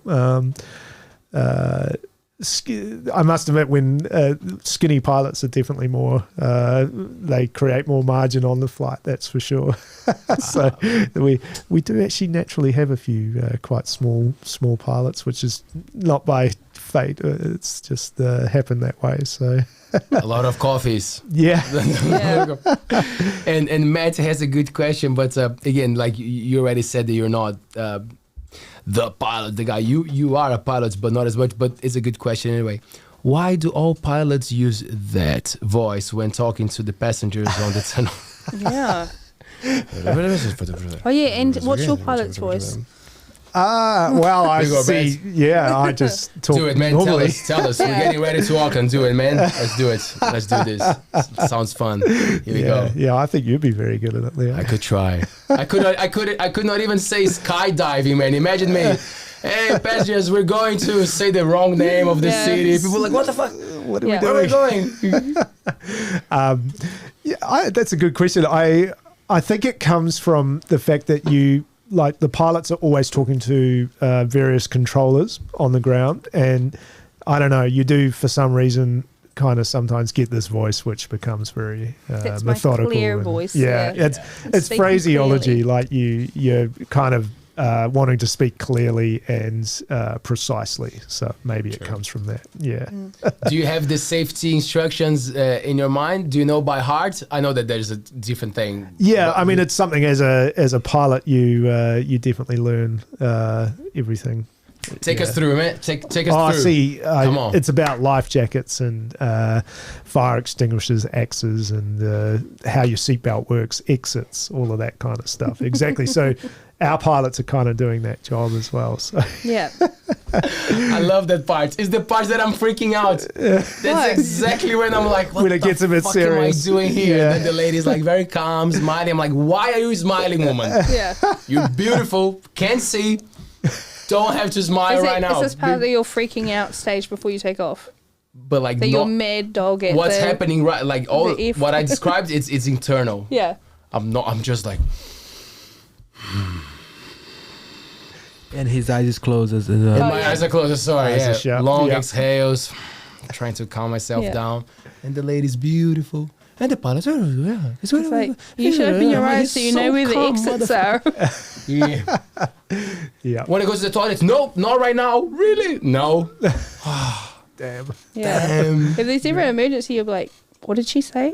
I wasn't watching. Can you show me the exit? That was another problem coming to New Zealand. Yeah. The instructions were Yeah, in Taylor English. will be like, no, How would I'm you not know telling what you. the lady looks like if you've got your eyes closed? Bring Just your, imagining her. bring it down. Say it again, Hector. How would you know what the lady looks like if you've got your eyes closed? Well, I was paying attention before, they close the doors of the airplane. I'm checking what's happening, man. I gotta know. If something happens, you help me here. Yeah. Pay attention, Hector. Maybe not at that moment, but before. So when do you I am start paying freaking attention. out? Like when the engines start up and... I think it's just that lift, the moment out of the ground. That one is the peak of my anxiety. But before that, there's a bit of preparation of like, God, yeah. And I love it. Like, There we and, go. and that's the funny thing. I love it. Once we're there, it's the best time in the world. Oh, put some music and look out of the window. The sun is always there. Doesn't matter what time it is. You're looking, it's beautiful. The cloud. I love it. But just that second of, God damn it, not on the ground anymore. And then it's fine. And then What about it's all landing? good. You're sweet with landing. For some reason, it's not as stressful. I don't know why. We'll have to get you on board sometime. You can sit Yeah. up the front. Man, would love to. Just turn it down, the thing, because I might swear a little bit. No, Why get don't That's a all right, little you You camera have it for in you. Portuguese, which is good. Well, there's a a little GoPro transmit set up. button, so There's a transmit button, so you actually won't be There you go. broadcasting on anything but the headset and the person sitting next to you. So That's good. Get a little GoPro set up for you. Hey. Get all your reactions all taken off. yeah, That would be great. Yeah. That would be great. Thanks, guys. Thanks, Hector. Everybody now. No. Thanks, Taylor, for bringing it up. My Thanks, Taylor. my trauma. Nah, it's not. It gets better. Like the more that I fly, it's definitely gets better. It was not a thing for me when I was a child. I think I flew like once or twice with my family, so it was not a present thing, And then suddenly we're going to New Zealand and it's a 17-hour flight. You're like, really? my God, Like, yeah. God damn it! Yeah. So that was a bit of an experience. yes. But I'm cool. And then another, not that long, but a flight to Japan. That was a very nice flight. It was very cool. I was enjoying. I was like, Just not the beginning. not the beginning. It's never great. Yeah, yeah. But just, and also I like the vibe of airports. I think most people have, sad memories. Like saying goodbyes. Yeah. But it's also the time that you meet people. That's an the interesting beauty place. Yeah. of it, Yeah. And I love the diversity, Like, and some people, what I like is like some people carry one bag. And some people carry a fucking truck of bags, and you're like, how are you gonna put that in the plane, woman? Oh man! Oh, Do you know, I love fixed it. it, I fixed it. I love oh it. man! I like when you get to the arrivals and you just people watch and there's so many people there and they're all excited I like that bit of the airport. I do too. Like there's always this excitement that I think people as a whole, they're going somewhere or they're meeting someone. Yeah, there's sad moments as well, but the vibe tends to be pretty good around the terminal where we are and things at Auckland. And yeah, it's an interesting place. I've always loved airports. Interesting occasions as well. Yes. Do you have a story? Do you have an airport story? Do you remember something? No, I just Funny? I find you can find that people are elevated when they're in the airport, and you'll find that there's more interesting scenarios maybe going on that when you're walking around you just see things that maybe you wouldn't see elsewhere with heightened maybe anger or Yeah, it is. the the airline's time, done something wrong perhaps, or but not barrier area, of course. No. No. The Never. big airports. Have you come across like people trying to take something in their luggage, or like something that people say, no, you cannot do that. You cannot take that. Is there restrictions you with your should flights? know. Yeah, so we have restrictions. We're required. We run what's called a security program. So we have to make sure that roughly we know what's in the load. There are occasions where there's airport dogs and things around as well, but typically we don't have many issues. It's just Did you more, say dogs? Yeah, like Cannot sniffers. take drugs in your plane? Well, Oh man! Whoa. Come on, get this guy out of here, man. Come on. well, See, airport security freaks me out. Do you get nervous? Yeah. Like, so like No. Like, do you have any weapons in your bag? And you're like, oh my I'm gosh, what if joking. I do have one? I'll tell you what. It's because I'm Brazilian. I have this thing that I always think that they're after me. You know, even in New Zealand, like it took years for so me you to relax. always think that someone's about after you. It's just cultural. Cultural thing. No. Let's connect to a question as well. Oh, there you go. Amanda 101, she asked if she is able to take her dog. Yeah. There you go. Yep. Does the dog have to buy a seat? No, they just, with it coming through Auckland Airport, they just have to be in a airport IATA approved cage. But yeah, $49 and no real. $49. $49. That's Yeah. That's not bad. Yep. You can take your cat. Yeah. Yeah. So no, you can. You just have to book them prior to departure. Does the size of the dog matters as well? No, not really. As long as it is a dog, you know, you do. You do get some interesting ones, but we do carry all sorts of animals. What's the weirdest animal you've taken? Oh, we've done like llama. We did a Llama. chickens. Yeah. Yeah. Did they teach the llama how to bark? So you. What would they need to fly a llama for? I don't know. I forget which route it was on. I think it was Great Barrier, and they were just transporting a llama. Just getting them onto. Yeah. Kaitaia we do. There's a breeder up there which does a lot of dogs, kind of designer dogs, I think they are. So Yeah. she Wow. sends a lot of dogs with us, and It's a little bit bougie. little bit. Yeah. Designer dog. Yeah. I'm missing out in this business nowadays, man. Dog designer. Yeah. That's cool. What is a dog designer? I think they just breed specific dogs. Yeah. Is that right? Yeah. Yeah, So like- kind of like it's like a mix of a, I don't know, a Like a Labrador and and a poodle. I don't know. something. Yeah. Yeah. There's a business there, Papa. There you go, man. I didn't know. Well, I thought about design. I thought like a funky What, dog. like As a in a Louis dog Vuitton collar dog? and- Tope. Yeah, that's what came to my mind. I was like, whoa, look at that dog. Got style. No, No, they it's like actually breeding. Breed them, yeah.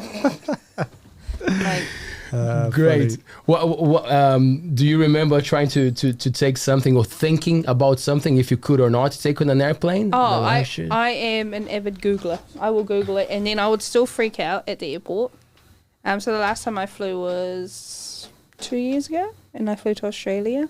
And you got all the signs like, you know, did you pack your bag yourself? And I know I did, but I'm like, what if I didn't? The Like, anxiety. yeah, I was like, what if I didn't pack my bag myself? And it's like, you're not allowed to take any liquids on us. Oh, what if I accidentally took a drink bottle I don't have? Yeah, I always freak out. I'm a freaker. I just always go for international and end up losing something because I am carrying over 150 mils or whatever it is. Yeah. Hey. Yeah. I seem to have a knack for it. I don't know. Maybe I haven't travelled for a while. Oh, but- actually, no, I did lose. Coming back from Australia, I lost, which we bought it at the Brisbane or Gold Coast airport. It's like crocodile jerky or something like that. Ah, yes, yeah. And that's prohibited in New Zealand. right. But I'm like, well, why would they sell it at the airport? Yeah, I was like, why sell it there if you're not allowed Great. to bring it on the plane with Great. you? Yeah. yeah. So, I have a question from Chloe. The ones from Amanda, they were answered, so I'm skipping those. But thanks, Amanda. Thank you very much for the questions. Do you think we need radar here in Fiji with how busy our airport is? Yeah, no, so there's quite a bit happening in that space nationwide at the moment where there is a Sorry, just before you, can you just explain why some airports need and some don't? Because I was unaware of that. So just before you answer specifically about Whitianga, can you just take us through the necessity of having one and scales and stuff? So I guess the primary thing that it does is it provides separation for aircraft, and it kind of takes away a lot of the risk of a mid-air collision. So that's it gives separation, and you kind of, as a pilot, you'll change heading to fit in with the pattern of aircraft arriving and departing. Whitianga, by movements, is considered to be quite a quiet airport, even though I know in summer it can be just constantly aeroplanes overhead the town. It is certainly having that product on board that we have, which is a TCAS system, it basically, from our point of view, it takes away a fair portion of that risk. You should never become complacent, but it certainly helps the pilot to see other aircraft beyond just his eye. But there's also radio calls that are done. When you learn to fly, you do radio calls at certain points in what's called the circuit, which is kind of the pattern that you'll see planes that they kind of fly down the harbour here and then they turn back over the beach, land, and then take off again. That's kind of called a circuit. Right. It would, to have kind of like a control tower or radar control, it would kind of need to have a lot of commercial flights. And there's actually a situation happening around certain airports, like large airports in New Zealand, where there's movements to actually close the towers down. But yeah, we're kind of, I guess the industry is somewhat predominantly against that, as it does diminish safety. So it'll be interesting to see what happens with those certain airports. But there is, I guess it's a cost-cutting measure by the departments running the towers and things. So the commercial area would have to grow here. It's not about how many people have their airplanes and are using our airport. It's more about the commercial side of it. I guess at the end of the day, it is kind of about the cost of it. You could just imagine there'd never be a business case for it, which is probably where it would fall over. But yeah, it's certainly in the middle of summer, it is quite a busy airport, no two ways about it. Like Ardmore, which is quite a big airport for smaller aircraft, like that's got what they call a Unicom, which is just like a advisory. But that's a really busy airport compared to Whitianga, but there's still no radar as such or control tower there. There is, but it's in a different form. How long have you got to explain all these things? Kids, here we go again. It's time, man. We got time. It's about like what you think. It's more like relevance to share. Like because some things are very specific. And we don't want to get there. But I think people from our area, they are curious about it. Because it's a new thing. It's it's a community that.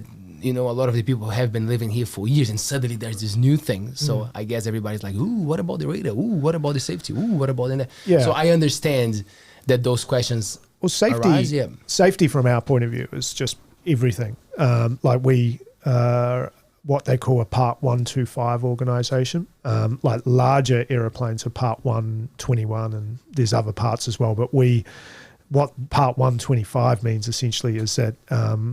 Compared to, say, really small airlines, we're operating to a much higher requirement and standard. And, there's kind of a whole bunch. We've got an airline manual where we're actually required to adhere to every single rule part that's in that 125 certificate. And so you kind of have all the rules set out, and then we have our kind of overlay, which gives another breakdown of all the adherence on the rules. So the airline management manual is what we operate to, and there's just so many rules in that we're required to operate to, and we do. So we've got a very high adherence to all the rules and procedures required in an airline. And even just like with that 1,200-hour pilot requirement, it just means that we operate ultimately to a much higher standard. And we've created a very safe product. You said you grew up in Christchurch? Yeah. Is that right? I did, yes. Yeah. Would you be happy to see one day this connection happening, like flying actually back home and trying to take Barrier Air closer to home? I think the type of aircraft we operate is what we'll stick with. Like I said, one day we'd love to buy like a small kind of business jet to start targeting that market, but it wouldn't be something we'd use on our scheduled services. But we kind of have ideas in the short term, like we're starting a Great Barrier to Tauranga route shortly. We're just working on that this afternoon, actually. So so that's really cool. So Tauranga is it's a city that we quite like for other routes as well in the future. And we're going to start just with the Great Barrier Tauranga route, get that up and running, and then we've got some other ideas as well, which will hopefully come to fruition over the next year or two after. Nice. So I mean, we're kind of angling to be a regional airline, but it's more that top of the North Island type. We'd never go really south of probably Tauranga or maybe Taupo at a push sort of thing. When you go on holidays, like, do you, like, you know, even if you just flew from Auckland to Kaitaia privately, would you fly? Or would you?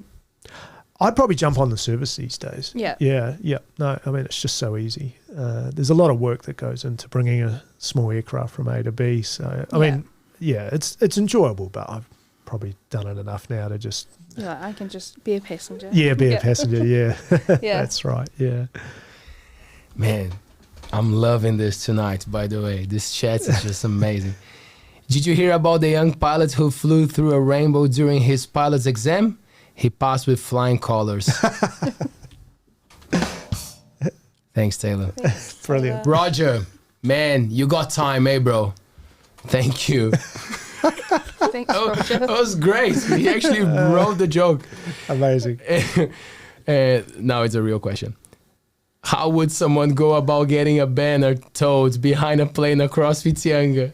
That's a great question. I love it. That is a good question. One of the guys on the committee at Whitianga Aero Club, or I think he's just retired from the committee, but he has a banner tow company, so I can pass those details on. Yeah. There you go, Chloe. Yeah, It can happen. He lives part Auckland, part Whitianga, so that'd It's be doable. easy. Yeah, That would definitely be doable. that would be an interesting guy to talk to. The messages that he's carried on his plane. Yeah, Hey. he's done a lot of political ones I'm sure. over the summer period last year. It was quite interesting. That's what I'm thinking. Would you get into that? Would you get into that business, carrying someone messages around? No. I don't know what the demand would be like. Yeah, what would you write if you got a banner? What would you write? Would it be ALTBAYS related? Go back to bed. That's what I would do. Damn. People brag about being up, working a lot. Can't wait to get to bed, man. Go back to bed. Don't dream it's over. Don't wake up. Keep dreaming. Stay there. Yeah. Stay in bed. It's warm. I just say this. I'm like, we've been quite active with what we're doing here. You know, Taylor and I, we still work our full-time jobs. Yes. And then we're coming to the studio and doing a lot. So you understand, you know, you're the same. You were just saying like how you work your hours, but like your mind's there, you know, like you can't switch off. Yeah, it's, you know, so that's how we feel like it. And I think we're lucky because we're doing things that we love.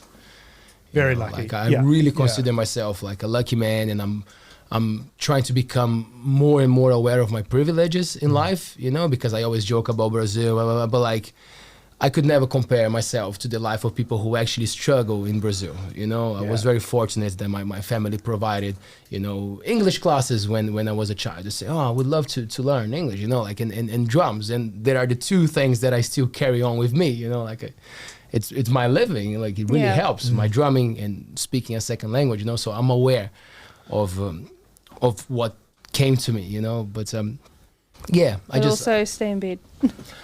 Oh man, yeah, but that's a good place to be, especially on days like today. And like even better when you get things done. Yeah, because I think that's the main thing. Like if you're active, if you're doing cool things, and then you can actually have that very good time of rest. You know how amazing is that? Like you put 8 hours of sleep, you're like. Yeah, so, you know, like, I'm not saying just sleeping, but just like decompressing and chilling. It's and nowadays it doesn't happen that often. Like we're always kind of like, oh, where are we going? What are we doing? You know, there's something to do. There's always something to do. Very much so. So when it comes to a time, they're like, oh, can we do nothing tonight? Like, so that would be my banner behind the plane. If you can, let's rephrase it. If you can, do nothing. Do nothing. Fuck. What would be your banner? There you go. Yeah, I don't know. I kind of subscribe to that whole argument as well. Like, you know, like you do, I'd love to move to Whitianga. I think it would be something about that. But yeah, kids are in school and all that kind of stuff. So maybe building planes. Yeah. yeah, they could do that as well. Yeah. So yeah, I mean we have a pretty good family support network around us. So Hey, but it's only half an hour flight.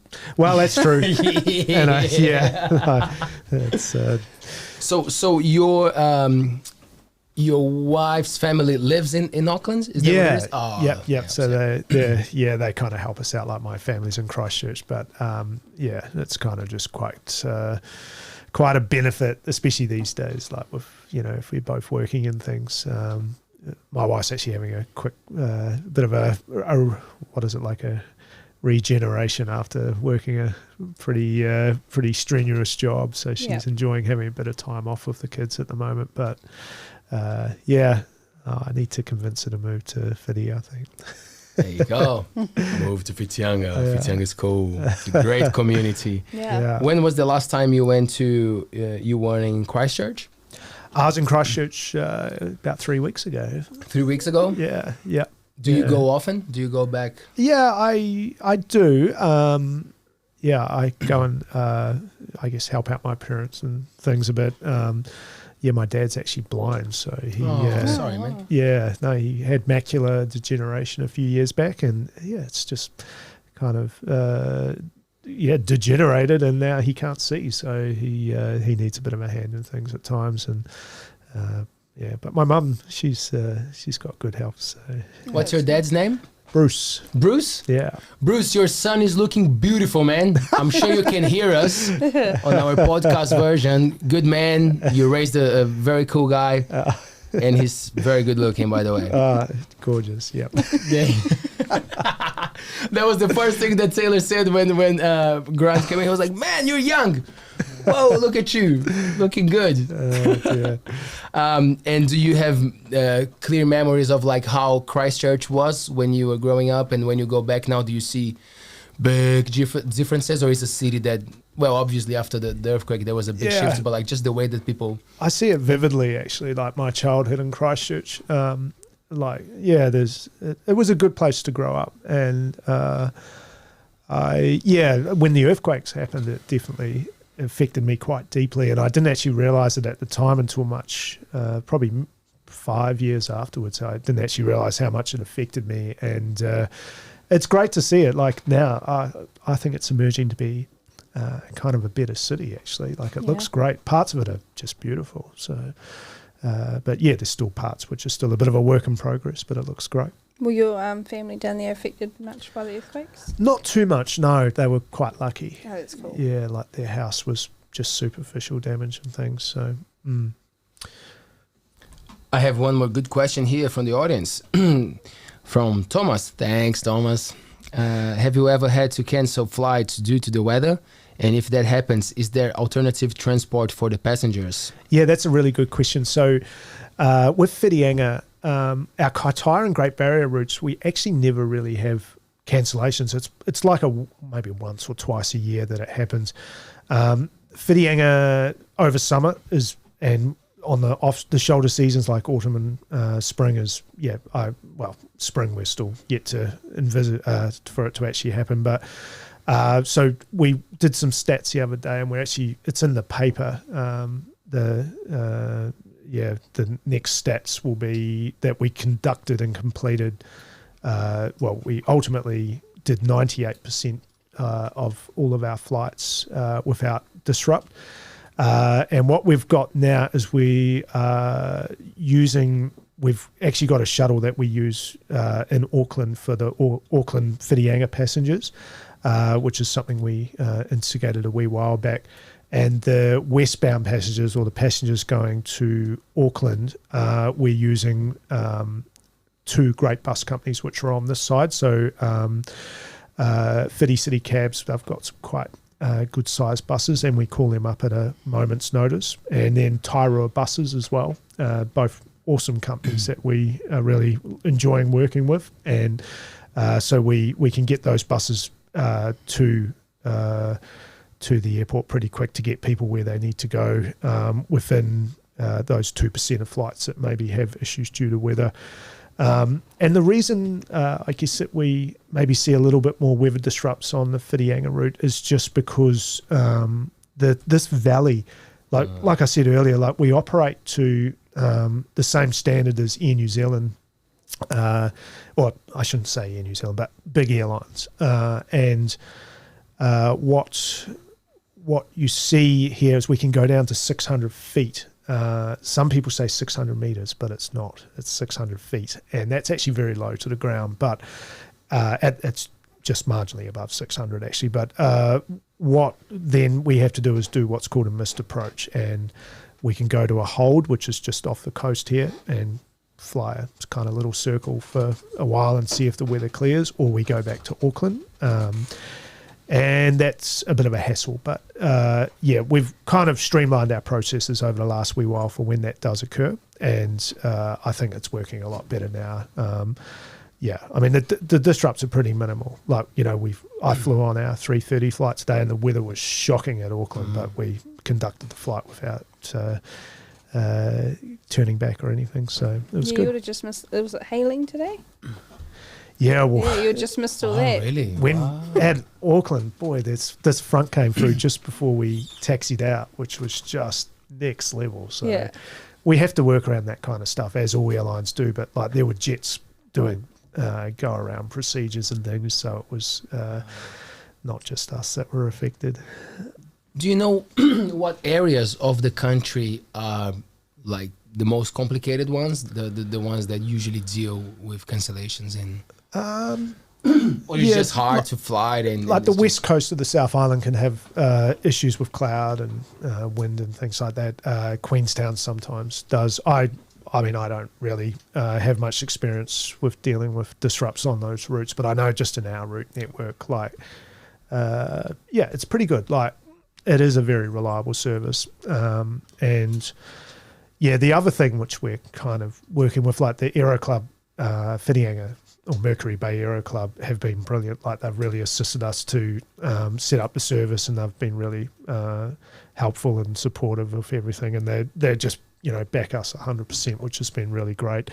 And we kind of have discussions about the future about putting a sealed runway in, because obviously the surface, that grass surface, with it being quite swampy in that area and things, I think there's definitely something that we'd definitely advocate for it to happen one day, but it's a massive investment, so we'd have to get the Aero Club would have to get government support probably. Right. But would that be a council thing, something to go through the council, or it's more like a bigger scale? Kind of I'm not too sure. Like it's probably a case by case thing, but it could be that it starts at council and gets referred to central government.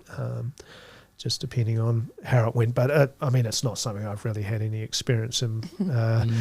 It's a pretty big, millions of dollars involved to get a sealed runway. But the grass there in winter can be a little bit challenging occasionally. So, do you like to drive? I do like cars, I must admit. No, I mean, I love to fly. I love it. Yeah. I wonder how it goes after getting to point A to B so quickly, and then you have to get in the car. Drive 50. In Auckland, right? There's a little bit of traffic. Yeah. It happens, right? Yeah. It's a thing. Absolutely. Do you live in the North Shore? Is it close to where you I have to land, commute for, so I go to Auckland Airport every day, so it's a bit of a drive from where I live, so it's about 40 minutes each way, so not ideal, but so it's quicker to go from here to Auckland than actually for you to get to quicker. work. Yeah. Oh man, move to Whitianga, man. There you go. I'm trying, trust me. See, my drive isn't too bad. I don't have traffic. Well, I do have a little bit, like you get a couple of slow cars, but it's not too bad. Yeah. Do you go for music, or you listen to podcasts? What keeps you entertained? A little bit of music, a little bit of podcasts. Or YouTube channels mainly. Are you into podcasts? Like, do you consume the? I like some YouTube channels that I listen to most days about a few different topics. So Cool. About flying, about whatever different random things. Cryptocurrency. Okay. Quite interested in it. Yeah. Did you get the wave a long time ago? Were you one of those guys that were aware of crypto? No, I kind of got in the last couple of years, but yeah, I did sell before this big crash that just happened, thank God. But. Yeah. Well, some people say that it's part of the cycle. It's a cycle. Right? It's kind of, to me, it's a beautiful asset because it's like you got these premium coins that then drop and you can buy these coins at a fraction of the cost and they're considered to be, superior assets. So, but yeah, I mean, I must admit sometimes in our ops room, the conversation is asked, what do we actually do here? Are we an airline or a crypto company? But we quickly get back onto track very quickly. So, right. Do you engage on the how do you call it? The day trades as well? The ones that you I have done check. a bit of that. Yeah. Oh man, there you go. Now the 3 coffees in the morning starts to show because it can be full on, eh? Like you're there, like it dropped. Yeah. Oh, it went up. Oof. Oh, it dropped again. Yeah, no, it's a roller coaster ride. Did you get some knowledge? Like, do you have knowledge about like finances and stuff, or you just got into the vibe of investing and going for the crypto? Your background gave you some. I've always, I guess I've invested in a lot of various things over the years, and sort of had good success with a few things. So you're like the crypto. I'll have to give it a go. Yeah, so crypto's kind of like my new thing at the moment. But we'll see how that goes. I'll probably be a few years before you see returns, given what's going on in the market. Yeah. So yeah. What about you? I bought crypto. Yeah? Yeah, a long time, but like very small amounts. I was just like, I'll buy some Bitcoins, and there was some couple of random ones that Taylor was telling me about. What was the name of the one that the guy was actually a bit more sustainable? Cardano. Cardano, yeah. I've got some of that. Yeah, so Taylor put me so down now. Like I bought it when it was $4, now it's 50 cents. Yeah, it's like 45 cents today or something.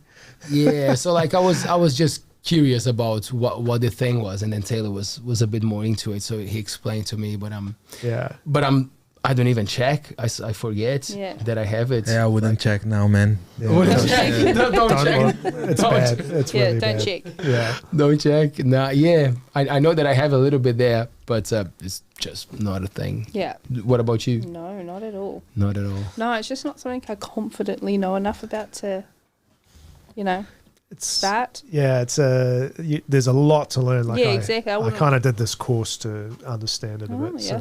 So it takes a while, and Yeah. that's definitely risky. No two ways about it. Yeah. Do you see a good future for decentralizing the way that the money goes to banks and everything? Because we had very different perspectives on Bitcoins on this show, so it's nice that you study a little bit and you did some of your own research. I think there's guys out there that think that it's in 5-10 years time That's it. the dollars won't exist. I don't believe that for a second. I don't think the governments would allow that.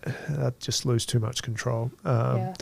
So and it wouldn't fund things because they're not getting their cut, which is I guess what it's all about. But the decentralized aspect of it is quite cool. But I just don't think it would ever get to the stage where Cardano is like the currency of New Zealand or wherever. But I think in emerging markets, definitely Cardano would be, and I know Bitcoin already is. So yeah, I'll keep my Cardano. See, this is what happens at work. We're talking about aeroplanes, and then someone brings up crypto.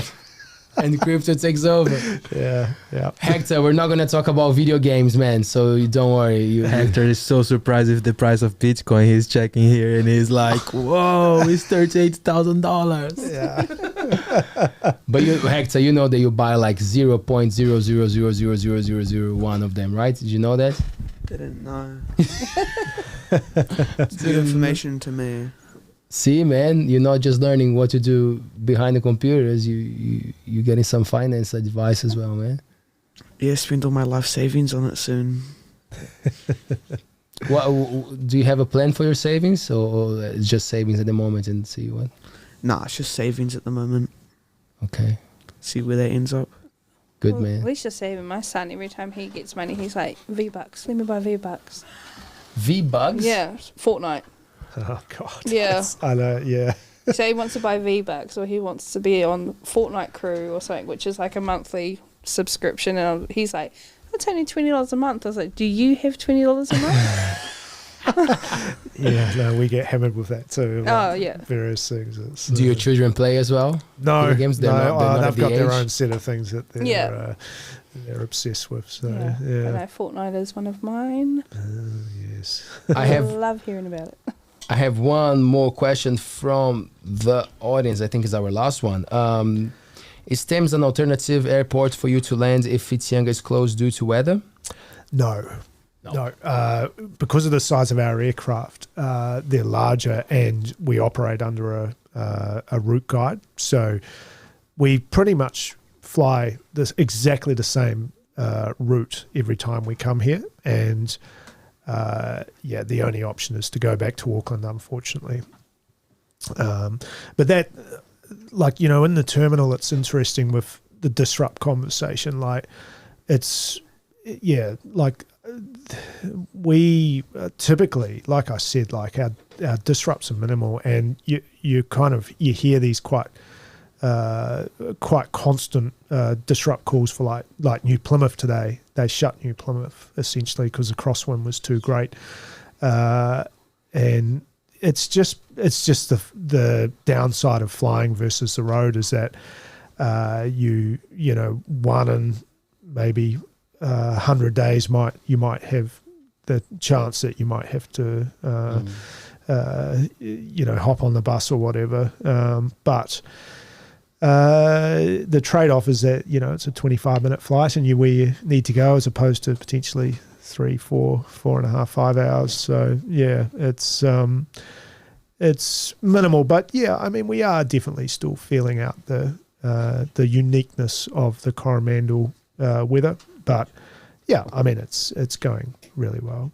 Nice. From we see the stats and it's good. So yes, and always, as I say, like small community, like when people talk, it counts a lot, right? Definitely. So we heard great things so far. At least I have. Yeah, I mean, I good have things too. about, we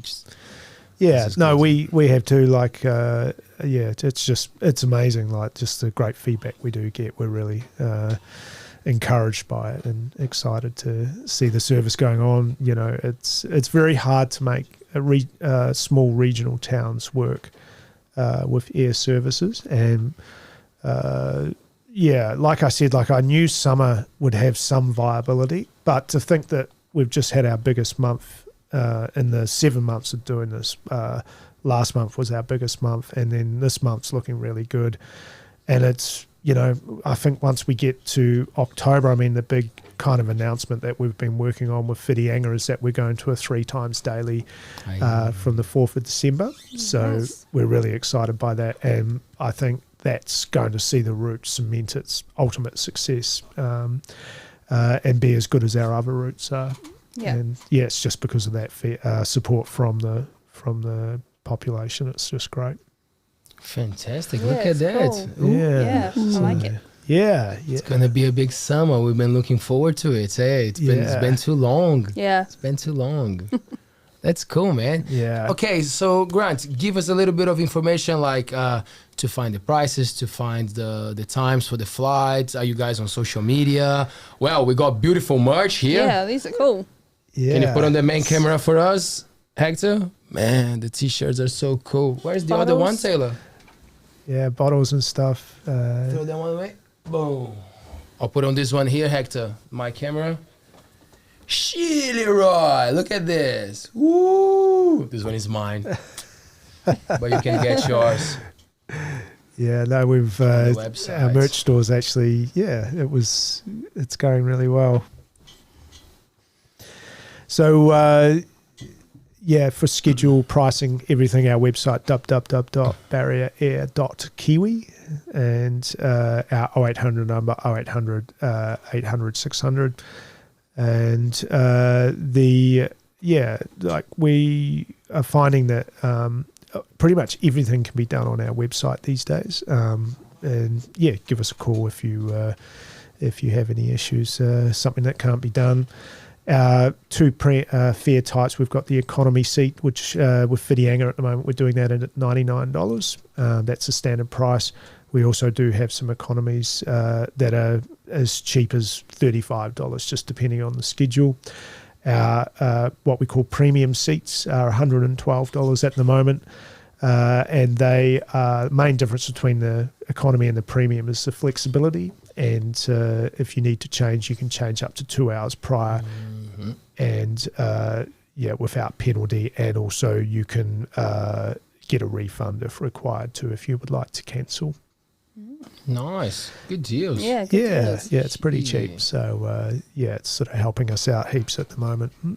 Nice. Fantastic. And I know you guys are on social media as well. Yep. So we've got our Facebook page, Barrier Air, and also Instagram. There you go. That's cool, man. Yeah. Congratulations. So cool to have you here and get to know more about the Barrier Air, because everybody's been like so curious, and then we have you talking. So that's the best way to go. Yeah, no, we're really open, and we'll try to be really open and transparent with everything, and we always answer any questions that people have got. So if you got one, don't hesitate to give us a call. Sweet. There you go.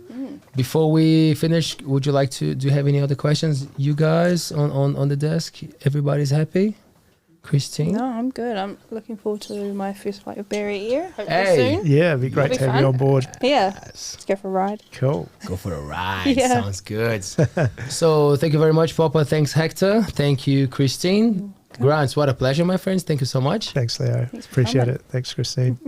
And for you at home, well, as you know, we are a media support company, so go to ALTBAYS.nz and have a look at what we offer, because if you want to run your show, this is the place for you, my friend. You can rent this studio, and for our audience from Auckland, look how cool. Now you can catch the flights from Barrier Air, come here, enjoy the day in the Coromandel, record your content at the studios, and then go back to Auckland. Why not? Easy. Right? Easy. Yeah, of course you can. Don't forget to subscribe to our channel. We are back on Wednesday with Rachel and Amy from the CrossFit Fitsianga, and it's gonna be Fabian and Leo co-hosting. What doesn't make sense? Hey, we should have picked who? I don't know. Brett, a CrossFit guy. He's not. Say Hector. No. Anyway, Fabian and Leo learning a little bit about CrossFit, so it's going to be a great show on Wednesday. I'll see you guys at 7 p.m. Peace.